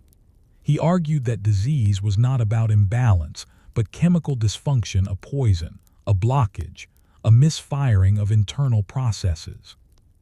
In England, Thomas Sydenham, 1624–1689, focused on clinical observation and epidemics rather than personalized urine readings. He insisted that diseases were entities unto themselves, not just reflections of humoral variation. By the early 17th century, medical thought was fracturing. Traditionalists still revered Galen and the urine chart, but others demanded proof, not prophecy. And slowly, the public began to follow. The fall of the piss prophets. By the 17th century, the figure of the piss prophet was less sage and more charlatan in the public imagination. Literature and theater skewered urine readers as laughable frauds. In Ben Jonson's The Alchemist, 1610, the character of Subtle mocks gullible patients and false physicians, including those who read waters for coin. Satirical pamphlets circulated widely in London, depicting priests swirling urine like wine tasters and declaring pregnancies or curses based on nothing more than a bubble. But this was not mere comedy, it reflected a deepening suspicion of traditional medical authority. At the same time, more laypeople had access to medical texts, printed books, and pamphlets. With the expansion of the printing press, urine wheels and uroscopy guides were reprinted for household use, especially among women managing health at home. But their popularity faded as newer forms of medicine became accessible. Even the fashion of carrying a urine flask, once a mark of learned prestige, became outdated. Physicians began to align themselves with natural philosophers, scholars of anatomy, and practitioners of chemical medicine. A flask in the belt was no longer impressive. It was embarrassing. The rise of internal medicine. What truly displaced the urine flask wasn't laughter or ridicule. It was a new way of looking inward. Physicians increasingly turned toward the body itself, not as a reflection of cosmic forces, but as a machine to be opened, dissected, and analyzed. Anatomists like Vesalius, whom we met earlier, had already started this process. But now, with the spread of anatomical theaters and legal cadaver dissection, internal organs became the new focus of medicine. What once required speculation, phlegm, collar, blood, was now being seen and measured. For example, the kidneys, once vaguely associated with emotions and filtering fluids, were now studied for their real anatomical structure and relationship to urine production. The bladder was no longer mystical. It was observable, dissectable, and ultimately understandable. And with this came the rise of new diagnostics. Pulse taking, refined and measured. Stethoscopy, though rudimentary, began to emerge. Chemical testing of urine, pioneered in the late 17th and early 18th centuries, allowed for quantification of sugar, protein, and other compounds, laying the groundwork for modern urinalysis. Thus, the symbolic act of holding a golden flask to the light was replaced with experiments in laboratories and clinical observation. The physician now became a scientist, not a seer. Did uroscopy leave anything behind? Despite its decline as a dominant diagnostic tool, uroscopy did not vanish entirely. In fact, the examination of urine remains a central part of medical diagnosis today. Modern urinalysis tests for color and clarity, still, pH balance, glucose levels, proteins, ketones, infection, blood presence, specific gravity, concentration. The difference is no longer in the act, but in the interpretation. Where the medieval physician saw excess bile or cosmic imbalance, the modern doctor sees biochemical data. This evolution is not dissimilar to the development of astronomy from astrology. Both look at the stars, but for very different reasons. And so the urine flask, while no longer a prophet, remains a tool. Its legacy is etched into the foundations of clinical medicine. The symbolism of gold, why urine mattered. There's a deeper question, that lingers beneath the surface of this history. Why urine? Why did this humble fluid hold such prestige, especially in royal and noble courts? Because it was accessible yet private, intimate yet not invasive. It came from inside the body, a literal internal message offered without harm. In a world without imaging machines or internal tests, urine was the one fluid that left the body naturally, offering clues to the mystery within. It was, and still is, a kind of chemical letter from the organs. And for the medieval mind, it was also symbolic. Yellow, golden, warm, tied to the sun, health, and divine clarity. Even in its most earthy form, urine was a bridge between the seen and unseen, between physical sickness and spiritual warning. No wonder kings entrusted it to their most learned advisors, and no wonder those advisors held the flask like a sacred relic. The quiet afterlife of a practice. Though the age of the royal urine reader has long passed, echoes remain in the modern clinic. When a physician asks for a urine sample, they follow a tradition that spans over 3,000 years. When a lab technician observes color changes in a test strip, they mirror the medieval physician's gaze, though guided now by chemical precision. And when a diagnosis is made based on what leaves the body, rather than what can be seen inside it, the flask speaks once more. We do not revere the act. We no longer call it prophecy. But the idea that something so ordinary might reveal something extraordinary lives on. And perhaps it always will. Story 5. Saintly Cures and Sacred Relics, Faith as Medicine. You are ill. Your joints ache with a deep, grinding pain. Your vision is dimming. Your neighbors whisper that you have been cursed. The apothecary's concoctions thick with vinegar and ash have done little. The local physician bled you twice last month, but your energy drains more with each passing day. So you prepare for a journey not to another healer, but to a saint. You pack a small bag, offer coins to the priest for a blessing, and join a slow-moving band of fellow sufferers. Your destination is not a hospital but a shrine, not a surgery but a relic. This is the world of spiritual medicine, of holy bones, weeping statues, and miraculous springs, where healing came not from the blade or the bottle, but from faith. In medieval Europe, illness was not simply a biological event.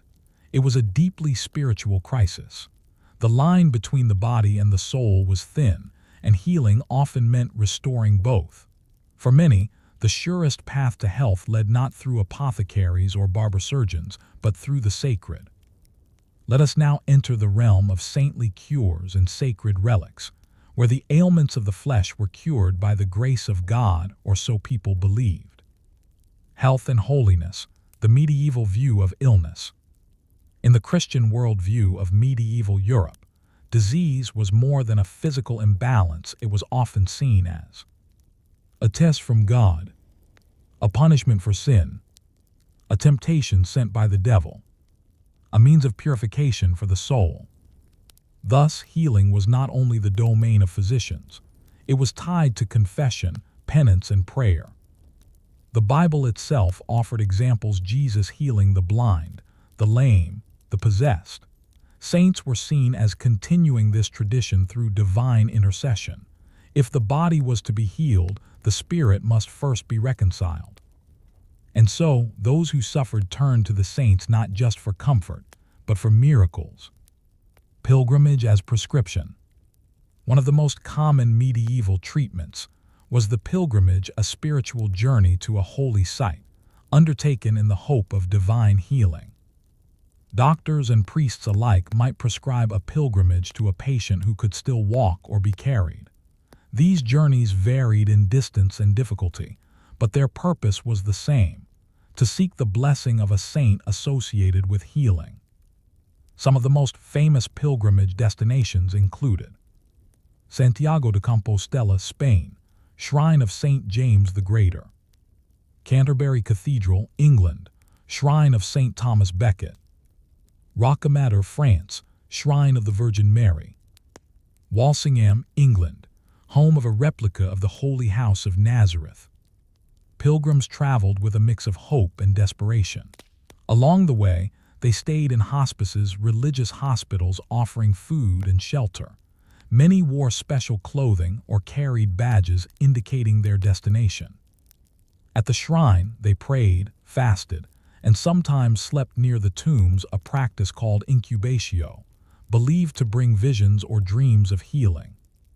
Some left cured, others didn't, but the journey itself was seen as healing, a gesture of humility and faith. The power of the relic. At the heart of most healing shrines lay a relic, an object associated with a saint or a holy event. These were believed to carry the spiritual essence of the holy person, offering a tangible connection to the divine. Relics were classified into three types. First-class relics, actual body parts of saints' bones, teeth, hair, blood. Second-class relics, objects the saint had touched, clothing, rosaries, tools. Third-class relics, items that had touched a first or second-class relic. Relics were stored in ornate containers called reliquaries, made of gold, silver, and glass. Some were shaped like the body part, inside a jeweled arm for a bone, a foot for a sandal, a bust for a skull. These relics were believed to perform miracles, healing the blind, curing tumors, driving out demons, restoring speech or mobility. At Canterbury, Thomas Becket's shrine became one of the most famous healing sites in Christendom. Visitors reported miraculous cures after touching his tomb or drinking water that had passed over his relics. The church documented these miracles carefully. Written records called miracle rolls detailed names, illnesses, and the nature of the healing, part testimonial, part divine audit. For many, these accounts were as compelling as any medical casebook. Saints for every sickness. Different saints specialized in different ailments. A few examples. Saint Sebastian, invoked during plagues. Saint Roch, patron saint of the sick and of contagious diseases. Saint Dymphna, for mental illness. Saint Apollonia, for toothaches. Saint Lucy, for eye diseases. Saint Blaise, for throat ailments.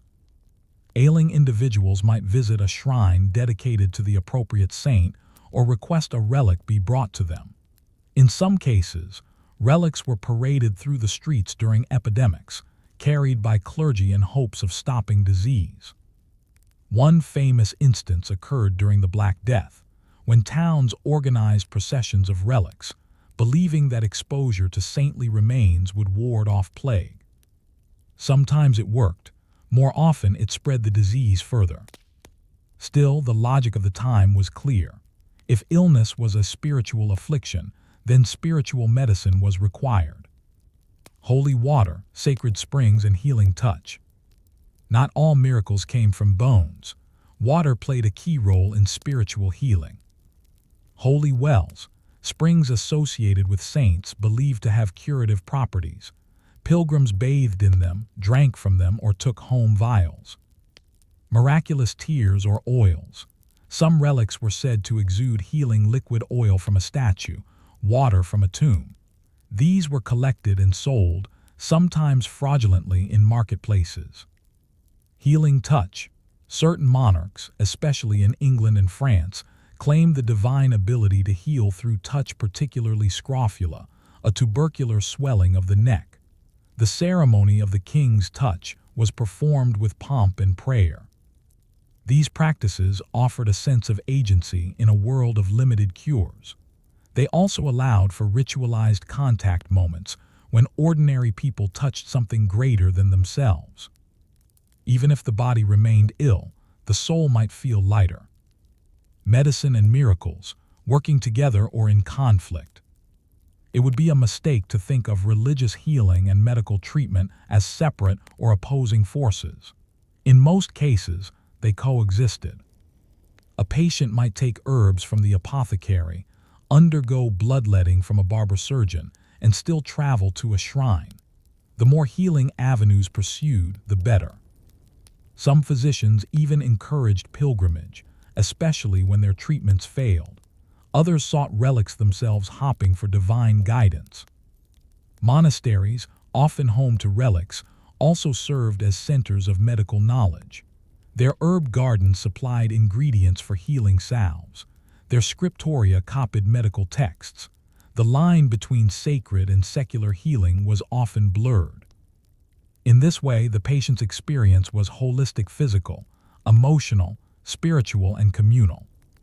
But what happens when the miracles stop, when the saints fall silent? What forces would challenge the centrality of faith in medicine? The candlelight flickers on polished reliquaries. A pilgrim kneels at the feet of a weeping Madonna, lips murmuring a prayer for the return of his voice. All around him, others lie prostrate, some with bandaged limbs, others clinging to vials of spring water. The priest walks quietly through the nave, swinging a censer, its smoke curling like hope into the vaulted air. It is 1505. In this cathedral, as in hundreds across Europe, faith is medicine. And yet outside these walls, something is stirring: an unease, a whisper, a questioning. Why do some heal and others do not? Why do some saints perform miracles and others remain silent? And why, above all, do miracles seem to favor those who can afford the long journey and the silver offering? In the 16th century, faith-based medicine, so central to medieval life, found itself under fire, not from sickness, but from skepticism. A growing chorus of voices, religious and secular alike, began to challenge the idea that divine favor could be bought, or that health flowed from holy bones. This section explores that challenge and how it transformed the landscape of healing. The rise of doubt, voices against the relic trade. Even during the medieval period's height of pilgrimage and relic veneration, some doubted. As the number of shrines multiplied, so too did miraculous claims, some credible, others clearly absurd. Churches claimed to possess multiple heads of John the Baptist. Relics of the true cross were so abundant, critics joked they could rebuild Noah's Ark. Miraculous hosts and statues were said to bleed, weep, and glow, but only when well-paying pilgrims were present.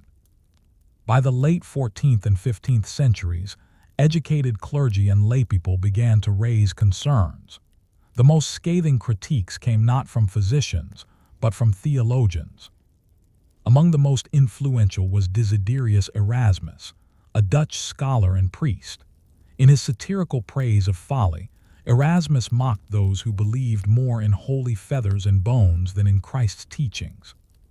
What do they gain by kissing the relics of dead men, unless they are first alive in spirit? Such critiques did not deny the existence of miracles, but they condemned the commercialization of holy healing. The Reformation, a theological revolution in medicine.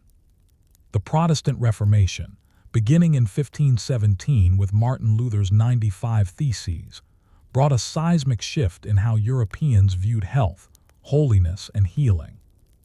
Luther, once a devout monk and pilgrimage goer, became one of the most vocal opponents of saintly cures. He rejected the veneration of saints, the power of relics, and the notion that forgiveness or healing could be earned through rituals. For Luther and other reformers like John Calvin and Ulrich Zwingli, sickness was still part of human life, but miracles were not. Healing came through God's grace, not through physical objects. Prayers were to be directed only to God, not to saints. Physicians and medicine were not in opposition to faith, but part of God's providence. In territories that embraced Protestantism, relics were destroyed, shrines abandoned, and pilgrimages discouraged. The focus shifted to scripture, repentance, and reason. This theological revolution had direct consequences for public health. Hospitals were reorganized. No longer sites of pilgrimage, they became places of structured care and charity. Monastic pharmacies closed, replaced by civic apothecaries and secular physicians. Healing was demystified, no longer a miracle but a practice subject to improvement and observation. The Catholic counterattack, miracles reaffirmed. In response, the Catholic Church doubled down. The Council of Trent, 1545–1563, a central part of the Counter-Reformation, reaffirmed the validity of relics, saints, and miracles. Bishops were instructed to better regulate shrines, verify miracles, and curtail abuses, not abolish them. Pilgrimage continued in Catholic lands, but with stricter oversight. Shrines were cleaned up, records standardized, and some relics reclassified or removed. New saints were canonized with more formal procedures. For instance, Saint Teresa of Avila and Saint Ignatius of Loyola emphasized inner, mystical experiences over public spectacle. Saint Charles Borromeo, Archbishop of Milan, used his influence to improve hospitals, provide medical care, and organize quarantine efforts during plague years, blending practical aid with spiritual leadership. In this way, the Catholic world adjusted, retaining the sacred, but grounding it more deeply in social and medical structures. Medical humanism, the third path. Between religious extremes, a quieter transformation was taking place in university cities like Padua, Leiden, and Oxford. Scholars of the medical humanism movement sought to reconcile classical knowledge, from Galen and Hippocrates, with empirical observation. They read ancient texts but also conducted autopsies, studied anatomy, and recorded treatments. Their goal was not to destroy spiritual healing, but to separate it from medicine to make healing a rational, repeatable science. One influential figure was Andreas Vesalius, whose anatomical work we explored earlier. He, like others, trained in both religious and classical traditions, but ultimately emphasized observation over belief. Other notable names included Paracelsus, who introduced chemical treatments and rejected both humors and saints; Ambroise Paré, a French barber surgeon who favored gentle wound care over cautery, saying, "I dressed him, and God healed him." These thinkers laid the foundation for early modern medicine, in which doctors no longer needed to invoke saints to explain recovery, but could attribute it to natural causes. The shrinking place of the sacred. By the 17th century, the spiritual monopoly on healing had ended, though it did not disappear. In Protestant lands, saint veneration and relics were nearly gone. Physicians took on greater prestige. Hospitals became secular institutions. The poor still prayed, but the rich increasingly sought licensed doctors. In Catholic countries, relics remained, but their influence waned. Fewer people undertook long pilgrimages solely for healing. The Church's miracles became more reserved, scrutinized, and often symbolic. Still, in rural areas, faith medicine persisted. Holy wells continued to attract those with arthritis, blindness, or infertility. Statues of the Virgin Mary were said to cry or heal. Local saints, often unofficial, were revered quietly. And in times of crisis, plague, famine, war, people still returned to the shrines, still lit candles, still hoped for divine intercession. When science and faith intertwine, even as scientific medicine advanced, it did not fully erase the human need for meaning. Throughout the 18th and 19th centuries, physicians continued to encounter patients who believed in miracles, carried relics, and asked saints for help. Some doctors humored these beliefs, others fought against them. And yet today, remnants remain. Pilgrimage sites like Lourdes in France still attract thousands seeking healing. Prayer groups form in hospitals. Spiritual care is now part of many medical institutions. We may not light candles at the tomb of a 12th century saint anymore, but the desire to be seen, blessed, and healed remains deeply human. Reflection, healing in the space between worlds. The story of saintly medicine is not just about relics and rituals. It is about what people do when all else fails. It is about hope, fear, and the belief that something greater than ourselves might care enough to intervene. In a world where leeches bled the feverish and potions offered bitter comfort, the idea of a miraculous cure from a holy figure provided something no apothecary could: grace. And even now, as medicine becomes more technological, some still whisper prayers beside machines, hold medals in their palms during surgery, or make one last journey to a shrine in the hills. Because sometimes, healing is not just about the body. It's about the story we tell ourselves to survive. Story 6, Smells and Smoke, How Doctors Fought the Black Death. The year is 1348. In the narrow, winding streets of London, church bells toll endlessly, not for mass but for death. Every breath carries the taste of smoke and rot. Fires burn in doorways. Candles gutter on makeshift altars.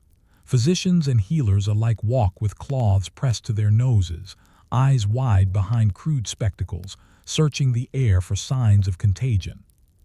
A figure moves among them, cloaked head to toe in black robes. His face is hidden behind a mask with a long, curved beak filled with dried herbs. In one gloved hand, he carries a rod to prod the sick. In the other, a pomander, a ball filled with spices, constantly sniffed as he walks. This is not a plague doctor, as Hollywood imagines him, not yet, but an early prototype of what many in the 14th century believed could fight the plague with scent.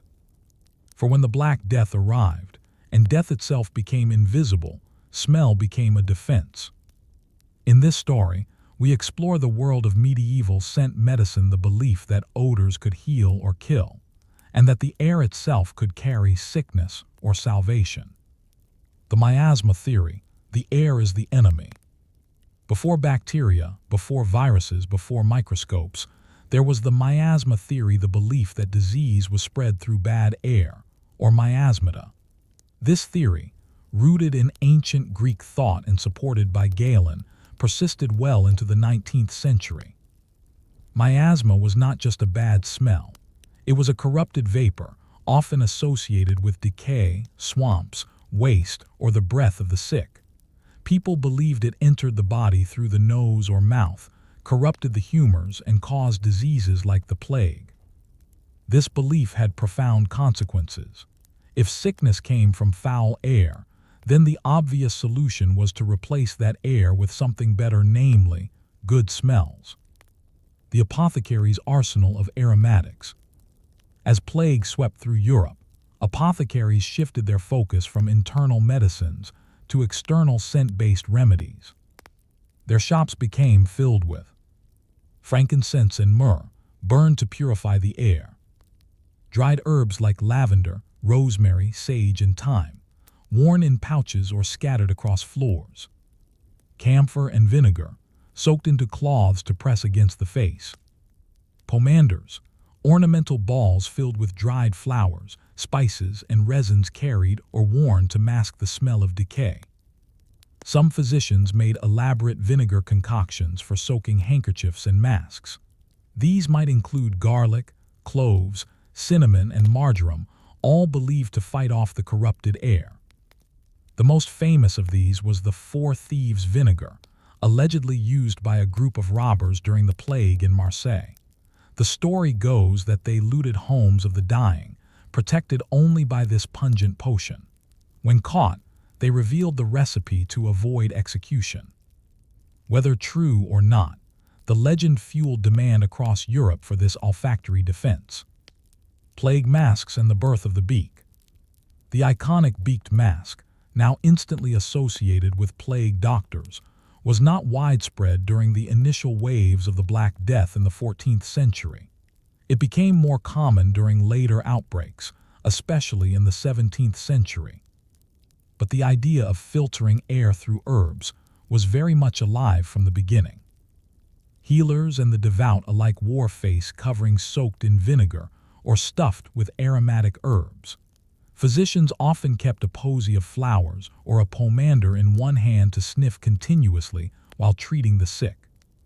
The logic was simple: if disease came from bad smells, then good smells must protect. This practice extended beyond individuals. Entire households burned herbs daily. Streets were sprinkled with rose water. Hospitals set bowls of vinegar at entrances.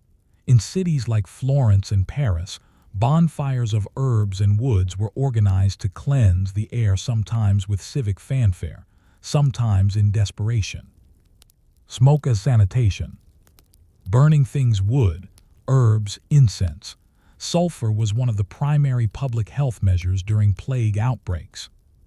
Cities passed smoke ordinances, requiring households to burn certain materials. Juniper and pine, believed to purify enclosed spaces.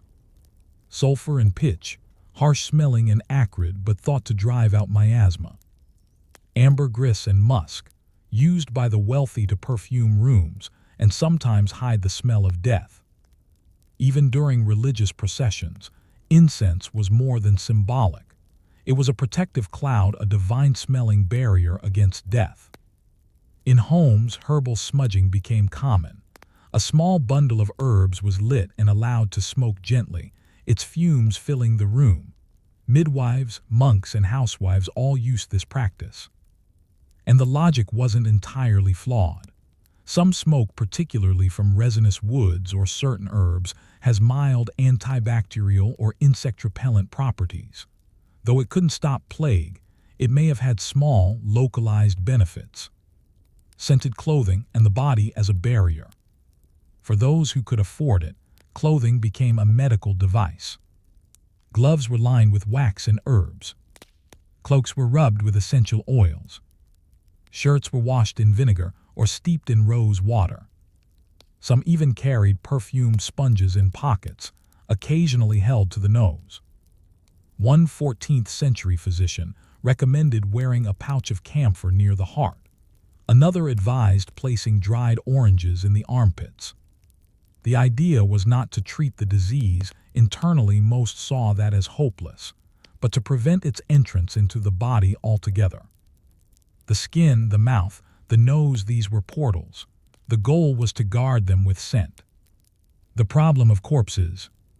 One of the biggest challenges during plague outbreaks was the sheer volume of the dead. Corpses, piled in homes, churches, or hastily dug pits, emitted a stench that horrified communities. This stench, to medieval minds, was not just unpleasant, it was deadly. The air around the dead was believed to be saturated with disease. Authorities ordered that lime be sprinkled on bodies to suppress the odor. Mass graves were burned or covered quickly. Clergy wore perfumed cloths as they gave last rites. Incense was burned constantly in morgues and cemeteries. The fear of smell led to brutal efficiency. In some cases, entire buildings were burned when the stench became unbearable. It was not seen as destruction, but as purification. Public health by perfume, early sanitary policy. As cities struggled to contain plague, they began to adopt quasi-scientific policies rooted in miasma theory. Streets were cleaned, or at least hosed down with vinegar water. Waste pits were sealed or relocated. Butchers were banned from slaughtering animals near homes. Latrines were drained and covered. All of this stemmed from the belief that decay led to disease. The presence of foul odors was a warning sign not just of death, but of coming sickness. Some city councils even paid officials to walk the streets and report on bad smells. In a very real way, smell became an early public health signal long before bacterial cultures or rapid tests. Hope in the air. What's most striking about these practices is not their scientific accuracy, though some, accidentally, offered minor protection, but their symbolism. In a world where medicine failed, scent became agency. To light incense, to carry a pomander, to bathe in rose water, these were acts of control. Amid the chaos of sudden death, they gave people something to do, to believe in, to hope for. And in that hope, perhaps, was their greatest healing power. But did any of it work? Could smells really stop the Black Death? And how did these beliefs eventually evolve or collapse under the weight of new science? The fires still burn. The air is thick with rosemary and pine. Ash settles on windowsills like snow. In the streets, citizens press sweet-smelling herbs to their faces, praying that scent alone will shield them. Physicians shuffle from house to house, reeking of vinegar and camphor, their masks grotesque, their rods outstretched. Yet the bodies keep coming. By the time the Black Death's first great wave passed through Europe, 1347–1351, it had killed an estimated one-third to one-half of the population, tens of millions of people. Entire villages vanished. Cities stood silent. And in the smoldering aftermath, people began to ask, why had nothing worked? The smoke, the scent, the ritual, they had all failed.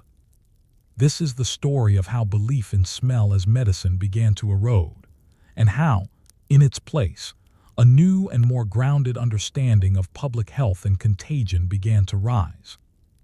The limits of the miasma theory. To a medieval mind, the miasma theory made perfect sense. Rotting matter smelled bad. So did unwashed bodies, swamps, sewage pits, and corpses. Sickness often followed these smells. The logic seemed airtight. But the plague broke that logic. Wealthy nobles, perfumed and perfumed again, fell just as quickly as barefoot beggars. Monks who burned incense daily died in their cells. Doctors who carried pomanders and walked only at dawn, when air was thought cleanest, still succumbed. The air smelled no worse in some places than in others, yet entire households collapsed overnight.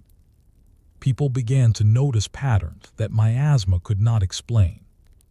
Why did those who lived closest to the sick fall ill more often? Why did attendants and caregivers catch the plague more frequently than those who avoided them? Why did the plague sometimes spread inland before reaching port cities, even when the wind blew the opposite direction?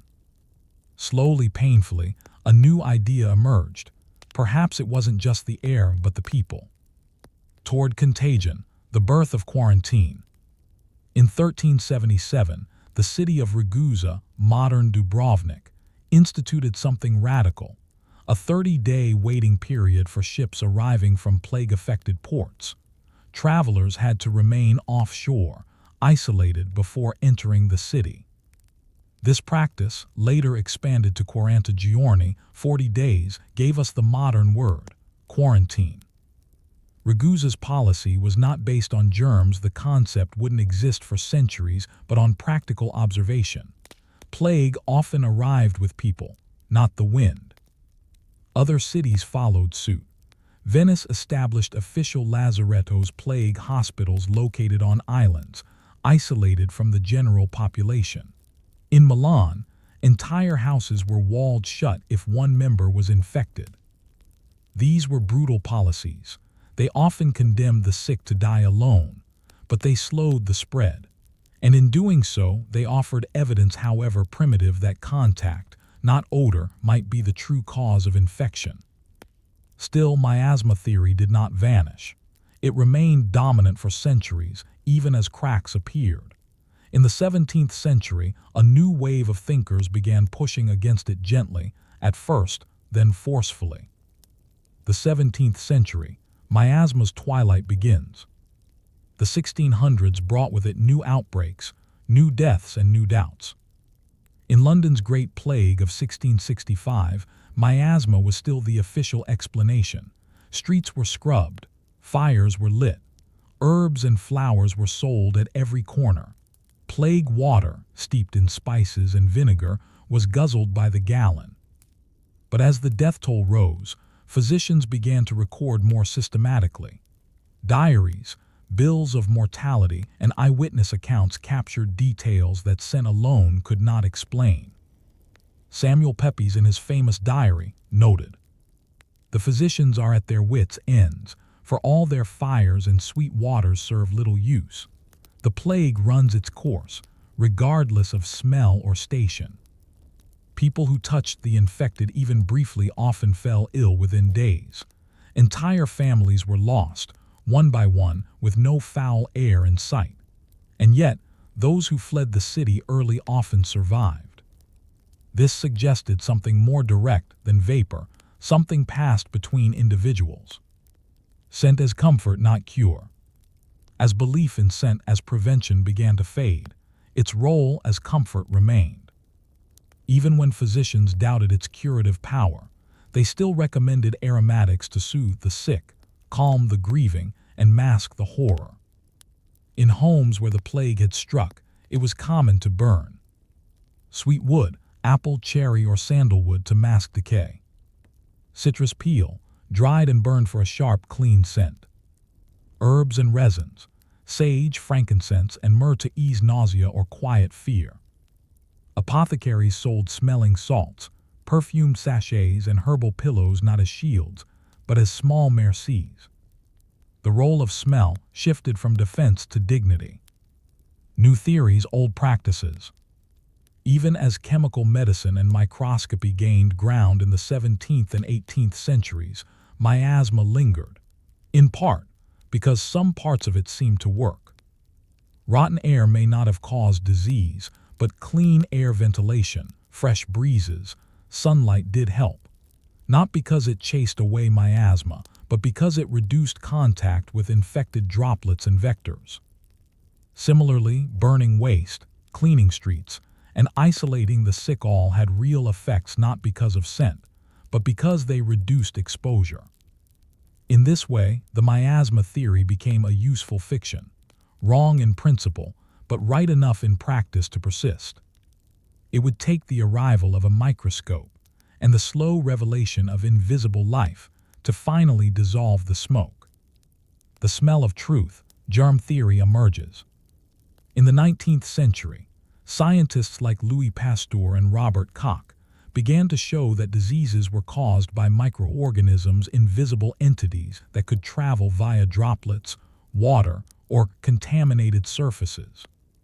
Plague, they discovered, was spread primarily by fleas carried on rats and through direct contact with infected persons. The air, it turned out, was often innocent. But the scent of rot so long blamed was not a cause, but a symptom. The very foulness that medieval people feared was real not because it poisoned the body through the nose, but because it signaled putrefaction, the breakdown of tissue, and the presence of bacteria. In a way, medieval people had been smelling truth, but interpreting it wrongly. Legacy, the lingering power of smell.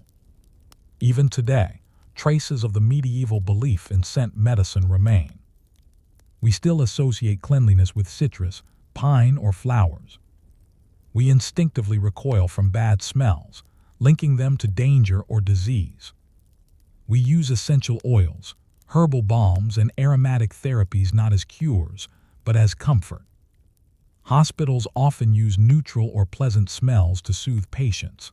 Some palliative care centers incorporate aromatherapy into their programs, not because it fights disease, but because it calms fear. And in times of pandemic, we still reach for scented hand sanitizer, not just for its alcohol, but for the reassurance it provides. Reflection, inhaling hope. What can we learn from a world that believed smell could stop death? We learn that invisible fears demand tangible rituals, that when disease cannot be seen or understood, people will cling to anything that offers a sense of control, even a sprig of lavender. The people who lit fires and sniffed vinegar didn't fail because they were foolish. They failed because they didn't yet have the tools to see the true enemy. And yet, in their fires, in their fumigations, in their herbs and bonfires and scented robes, they laid the groundwork for modern sanitation, isolation, and public health. They believed that healing might be carried in the air, and though they were wrong about the cause, they were not wrong about the need. Because when death is everywhere, the smallest comfort can be everything. Story 7. The Mummy Powder Craze, Why Europeans Ate the Dead. You enter the apothecary's shop with trembling hands. Your breath is shallow, your skin waxy and pale. The shop smells of herbs, candle wax, and something unfamiliar, faintly bitter, like earth mixed with dust. The apothecary approaches. You explain your symptoms: weakness, headache, fainting spells. He nods sagely and reaches for a dark glass jar on the highest shelf. The label is faded, but the contents are unmistakable. Inside is a fine brown powder, crushed human remains. You're about to be prescribed mumia, a once prized medical remedy made from the flesh of Egyptian mummies. This is not a metaphor, nor an exaggeration. From the Middle Ages through the Renaissance and into the 17th century, European doctors, nobles, and even kings consumed powdered human remains, believing that the dead held the power to heal the living. In this story, we explore the strange, macabre, and deeply historical phenomenon of medicinal cannibalism, and how ancient corpses, specifically Egyptian mummies, became one of the most sought-after medical commodities in European history. The origin of mumia. The word mumia originally referred to a dark, resinous bitumen, a natural tar-like substance found in Persia, used for embalming.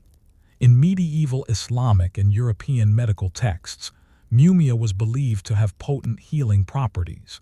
It stopped bleeding, healed wounds, and fought infection. But as the use of actual embalmed bodies from ancient Egypt entered the conversation, the term mumia evolved.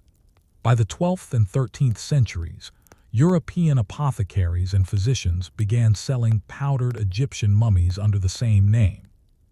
The logic was disturbingly straightforward. The ancient Egyptians embalmed their dead with resins and spices. These mummies were dried, preserved, and often turned black, resembling bitumen. Therefore, real mummies were the most potent, authentic source of mumia.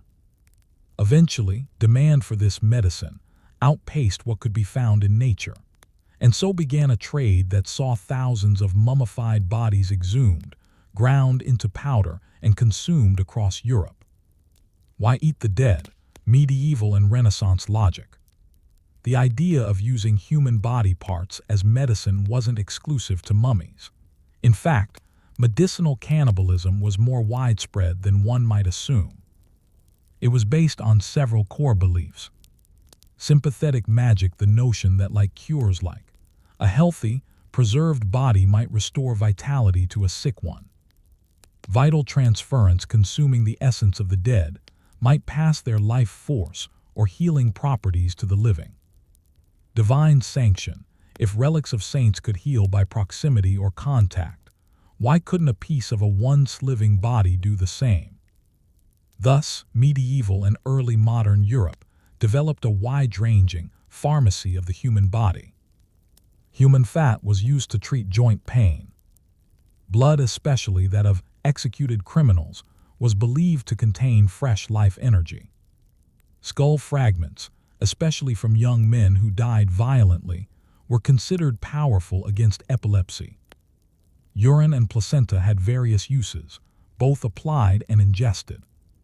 Within this medical framework, consuming mummified flesh didn't seem monstrous, it was merely another tool for healing. Who used mummy medicine?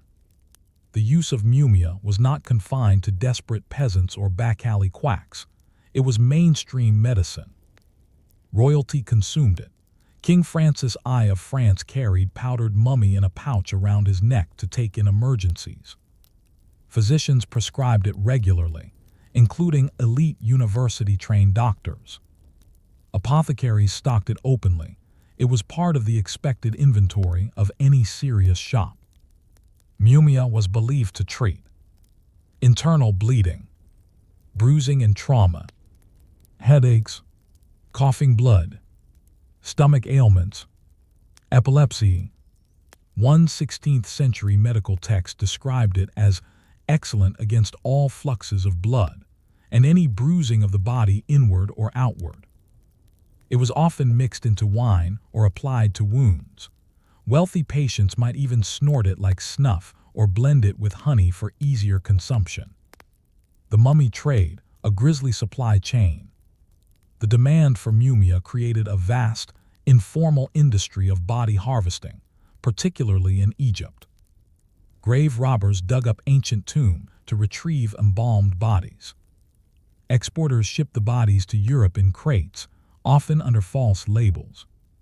Apothecaries and merchants processed the remains, scraping, powdering and bottling them for sale. Egyptians themselves were often horrified by the desecration, but colonial and commercial pressures made resistance difficult. By the 16th century, there were documented shortages of real mummies. To meet demand, some traders began faking mummies, embalming recent corpses, including slaves, criminals, and the poor, with tar and spices, drying them in the sun and shipping them as ancient goods. These modern mummies were indistinguishable from the real thing once powdered. European buyers rarely questioned the origins. The line between medical treatment and consuming the recently dead became disturbingly thin. Dissent and disgust, early voices of resistance. Even in its heyday, not everyone approved of the practice. Some religious figures condemned it as cannibalism, particularly when the human origin of the powder was obvious. Others objected on grounds of hygiene or spiritual impurity. One 16th century physician, Guy de la Fontaine, visited Egypt and exposed the fraudulent trade of fake mummies. He argued against using these impure materials as medicine. Still, his voice was drowned out by widespread demand. By the 17th century, the tide of opinion began to shift slowly. Some doctors noted that mumia had no measurable effect. Others argued that the decay and contamination in mummy flesh could cause more harm than good. Enlightenment thinkers began promoting rationalism, turning away from bodily superstition. Still, it would take more than logic to overturn centuries of tradition. A taste for the macabre. Why did mumia persist for so long? Partly because it appealed to cultural fascination with death, the exotic, and the powerful. Ancient Egypt, already mysterious and revered, seemed like a source of eternal secrets. To ingest part of that literally felt like sharing in its ancient strength. There was also a deeply pragmatic reason: people wanted to live. In an age when disease was constant and unpredictable, any possible remedy, even if strange or revolting, was worth trying. And when such remedies were endorsed by kings, scholars, and priests, resistance became unthinkable. But how, finally, did the practice end? What made Europeans abandon this most unsettling cure? And what, perhaps, replaced it in the search for eternal health? It begins to turn. Not suddenly, not with outrage or revolution, but with a quiet disenchantment. The brown powder that once symbolized hope now begins to carry a stench of fraud, rot, and decay. By the late 17th century, European society, once so eager to consume the preserved flesh of ancient Egyptians, starts to reconsider. Not because they found it ethically troubling, though some did. Not because science suddenly proved it ineffective, but because the culture that sustained the use of mumia was itself beginning to change gradually, inexorably. This section explores the decline of mummy medicine, how the practice fell out of favor, what replaced it, and what lessons remained in its dusty trail. Test tube: the rise of empirical medicine. In the early modern period, medical thinking began to shift from humoral balance and sympathetic magic toward empiricism and anatomy.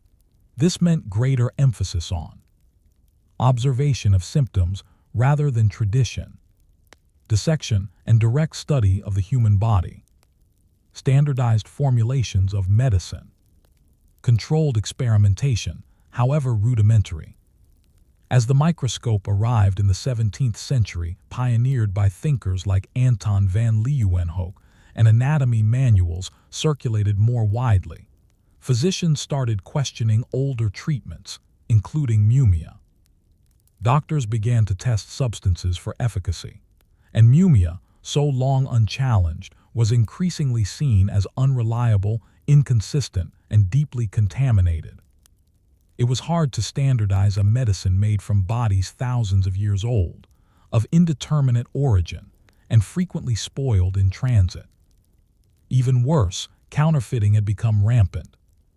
Faking the dead, the collapse of trust.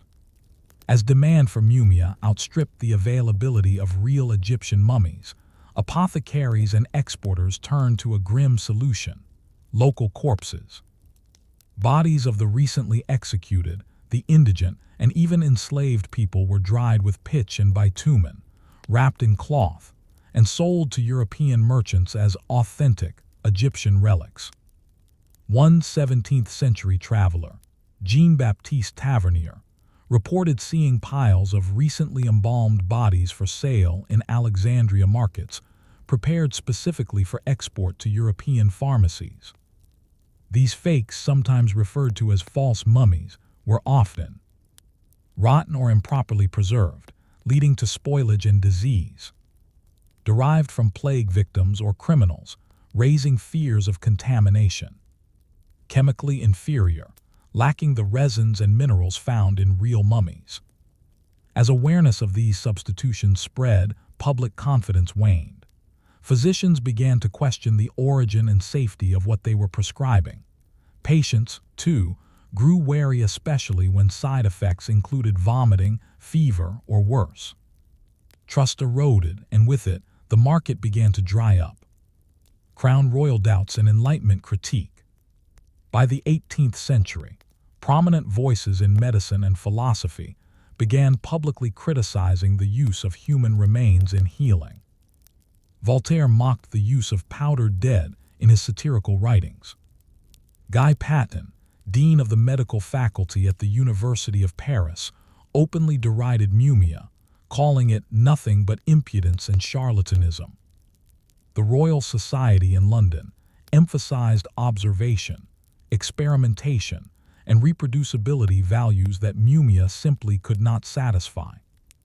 Even royalty distanced themselves. Where once kings carried pouches of powdered mummy, now they favored botanical remedies, mineral tonics, and scientific advice. It wasn't morality that doomed mumia, it was enlightened rationalism and distrust of the exotic unknown. Lotion bottle from flesh to formula, the rise of modern pharmaceuticals. As mumia fell from grace, it left a vacuum that was quickly filled by new pharmaceutical developments. Opium tinctures like laudanum became widespread for pain and insomnia. Quinine derived from cinchona bark became standard for treating malaria. Mercury, despite its toxicity, was used in scientific treatments for syphilis and skin ailments. These substances had observable effects, and their dosage could be measured. Compared to the uncertain origins and variability of mummy powder, these modern drugs offered a sense of control and consistency. Meanwhile, apothecaries evolved into chemists, and their trade became increasingly regulated. National pharmacopoeias began to define what substances could be sold as medicine. Human flesh did not make the cut. By the late 1700s, mumia had disappeared from most official formularies in Western Europe. Skull what remained, the shadow of cannibal medicine. Despite the rejection of mummy powder, medicinal cannibalism didn't vanish overnight. In some places, parts of the human body continued to be used. Blood was still recommended for epilepsy, in some folk remedies well into the 19th century. Human fat, or poor man's fat, was used in salves and ointments for joint pain and skin conditions. In rural areas, folk healers continued to trade in corpse remedies, bones, teeth, skull dust. It took not just scientific progress, but also ethical and cultural change to remove these practices entirely.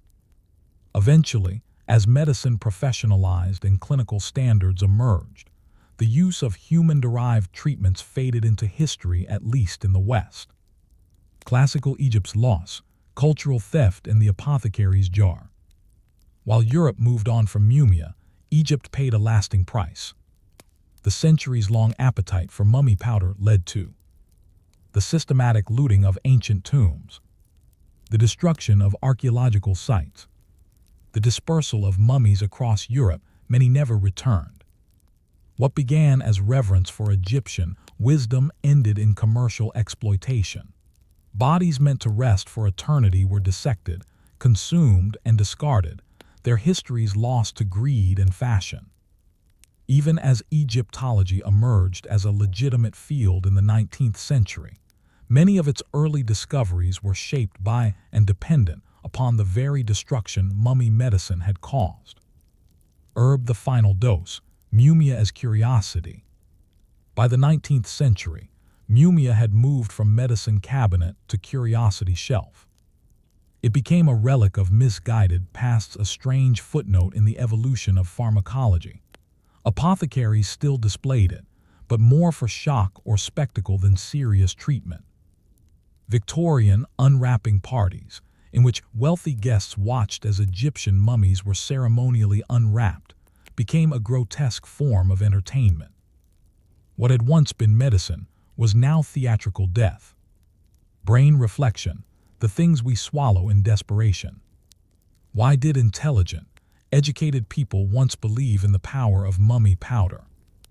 Because healing, especially in an age before antiseptics or anesthesia, demanded more than science.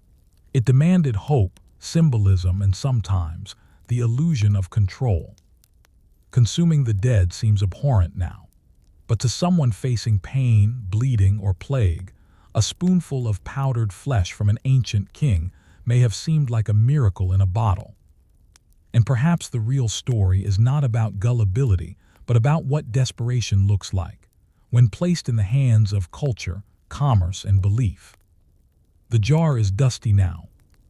It sits high on a forgotten shelf in an old European pharmacy, sealed tight, its contents long expired. The label reads Mumia Vera Egyptiaca. Below it, a faint warning: do not ingest. Time has passed it by. But the story inside the jar, the story of how people once ate the dead to heal the living, continues to echo quietly through our medical, ethical, and cultural memory. In this final section, we explore how the mummy powder craze, though medically obsolete, left behind deep cultural impressions shaping not only the development of medicine, but also our fascination with Egypt, our rituals of health, and the uneasy boundary between science, belief, and the body. And for the afterlife of the mummy. Even after the use of mumia declined as a formal medicine in the 18th and 19th centuries, mummies themselves did not disappear from Western consciousness. They simply changed roles. In the Romantic period, mummies became subjects of poetry, drama, and curiosity, not medicine. In Victorian England, the fascination turned macabre. Wealthy elites hosted mummy unwrapping parties, treating ancient remains as entertainment. Museums across Europe and North America collected mummies, often removed from tombs without permission, and placed them on public display behind glass. Though no longer eaten, mummies were still consumed symbolically. They were commodified and exoticized, becoming emblems of mystery, magic, and distant wisdom. Egyptian identity was flattened into artifact and spectacle, its spiritual traditions ignored, its dead turned into novelties. This cultural aftershock is one of the most lasting legacies of mumia. It paved the way for centuries of Western appropriation and misuse of ancient Egyptian heritage, all under the lingering justification of science or education. Funeral mumia's lingering influence in modern wellness. Even though no one consumes powdered mummies today, some of the underlying belief systems that sustained mumia persist in subtler forms. One, exoticism as efficacy. The idea that a remedy is more powerful if it comes from a mysterious or distant culture has never really left.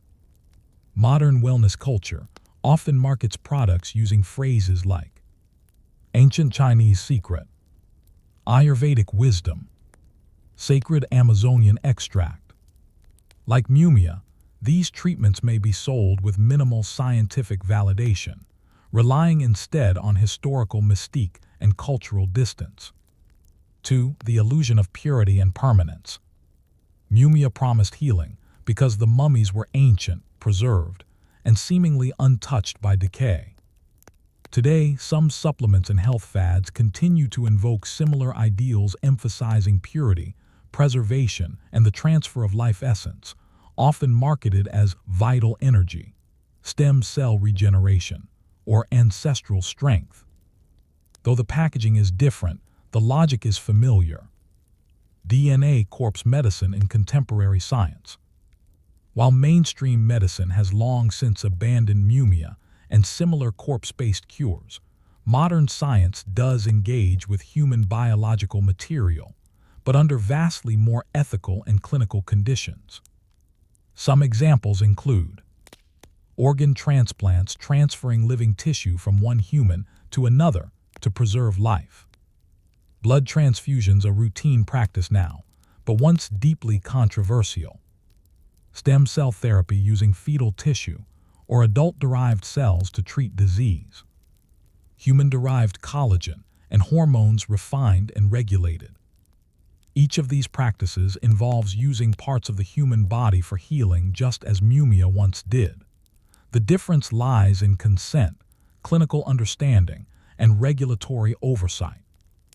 Modern medicine still traffics in the idea that the human body can heal itself or another, but it does so with far greater precision, purpose, and principle. Books Ethical Evolution: What Mumia Teaches About Medical Belief. The story of mumia is not just bizarre, it is instructive. It reminds us that medicine is never practiced in a vacuum. It always reflects the values of its time, the beliefs of its culture, the desperation of its patients. Physicians once fed powdered kings to coughing peasants not because they were cruel or ignorant, but because they genuinely believed it might help, and because their society made space for that belief. Even now, when we marvel at their mistake, we must ask, what do we consume, accept, or prescribe today that future generations will find equally unthinkable? What medicines do we cling to not for their efficacy, but for the comfort of tradition or hope? Jigsaw, a missing piece of medical history. Strangely, many modern accounts of Western medical history gloss over the long use of mumia. It is often treated as a footnote, a curious anecdote, not the centuries-long mainstream practice it truly was. But this omission risks hiding an important truth. For over 400 years, Western medicine was deeply entwined with cannibalistic practices not as fringe behavior, but as respected doctrine.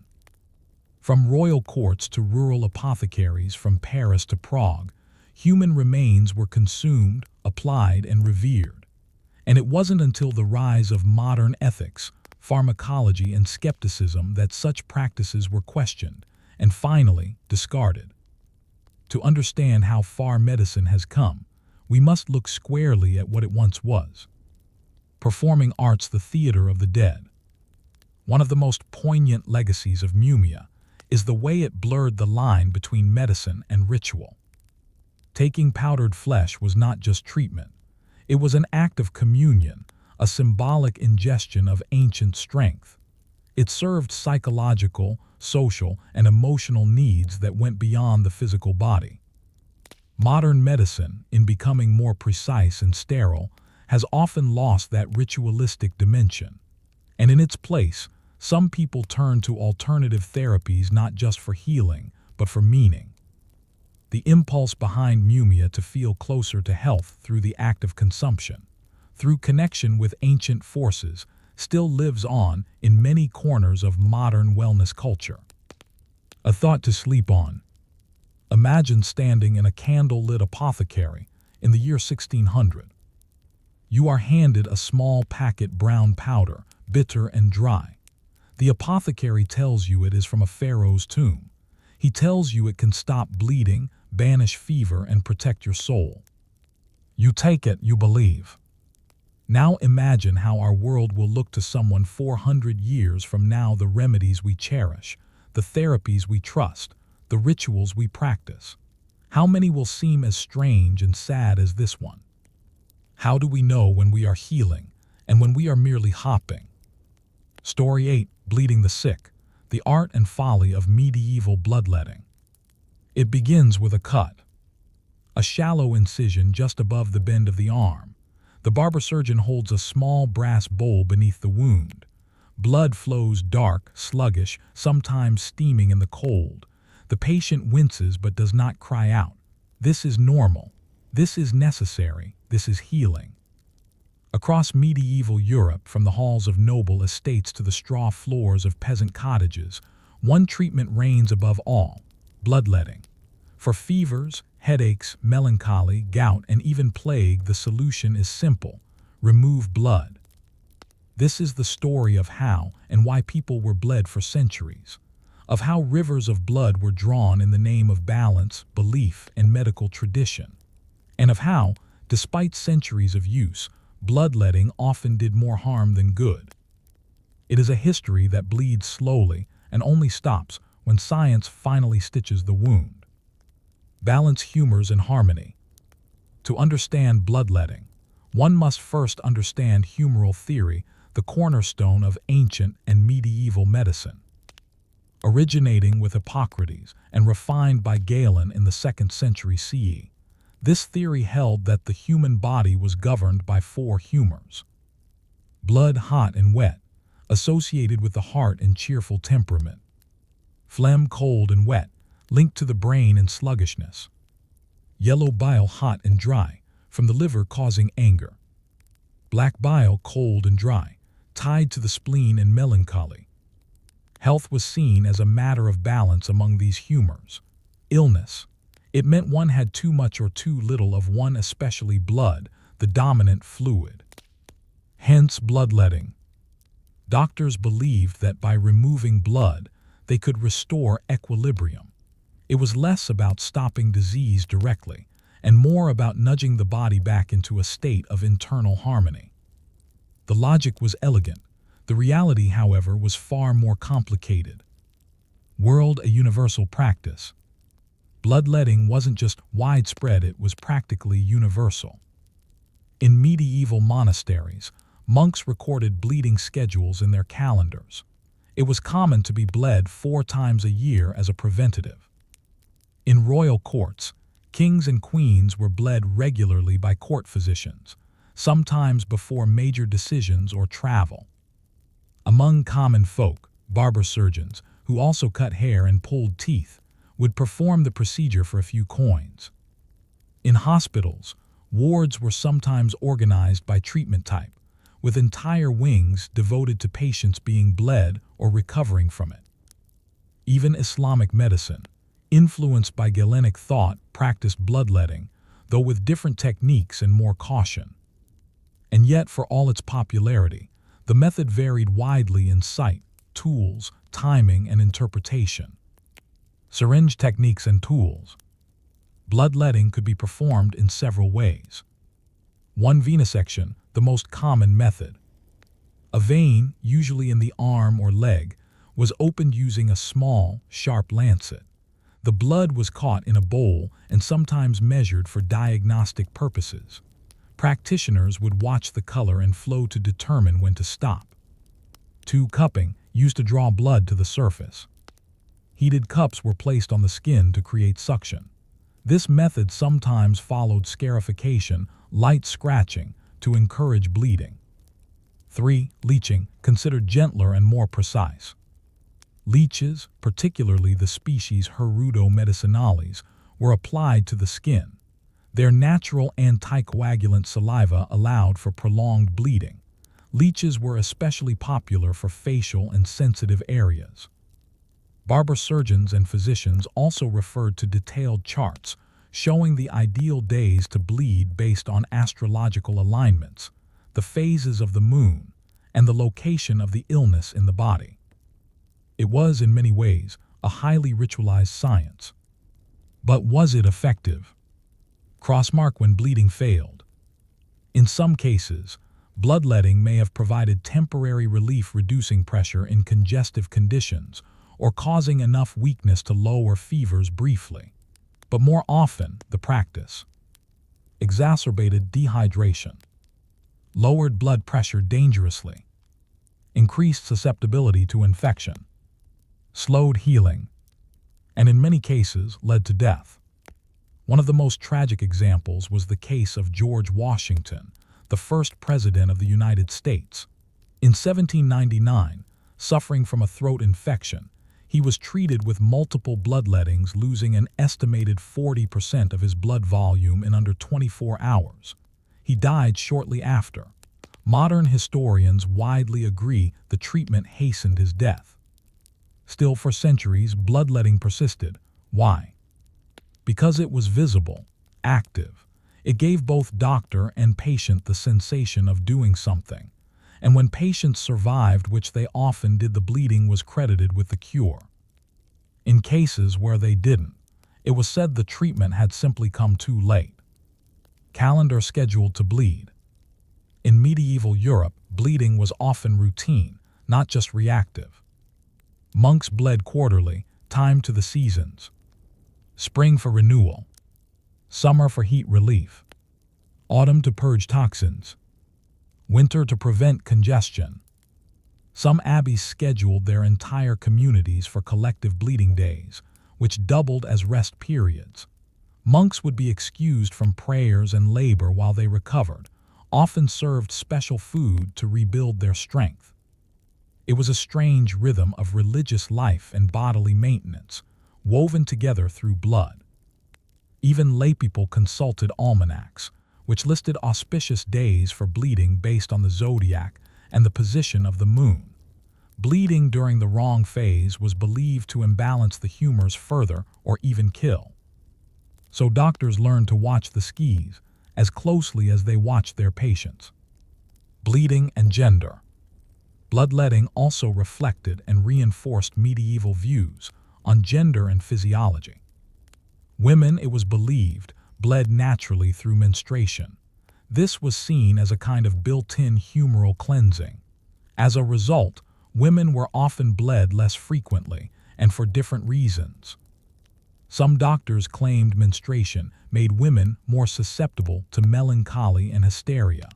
Others thought it protected them from fevers and strokes.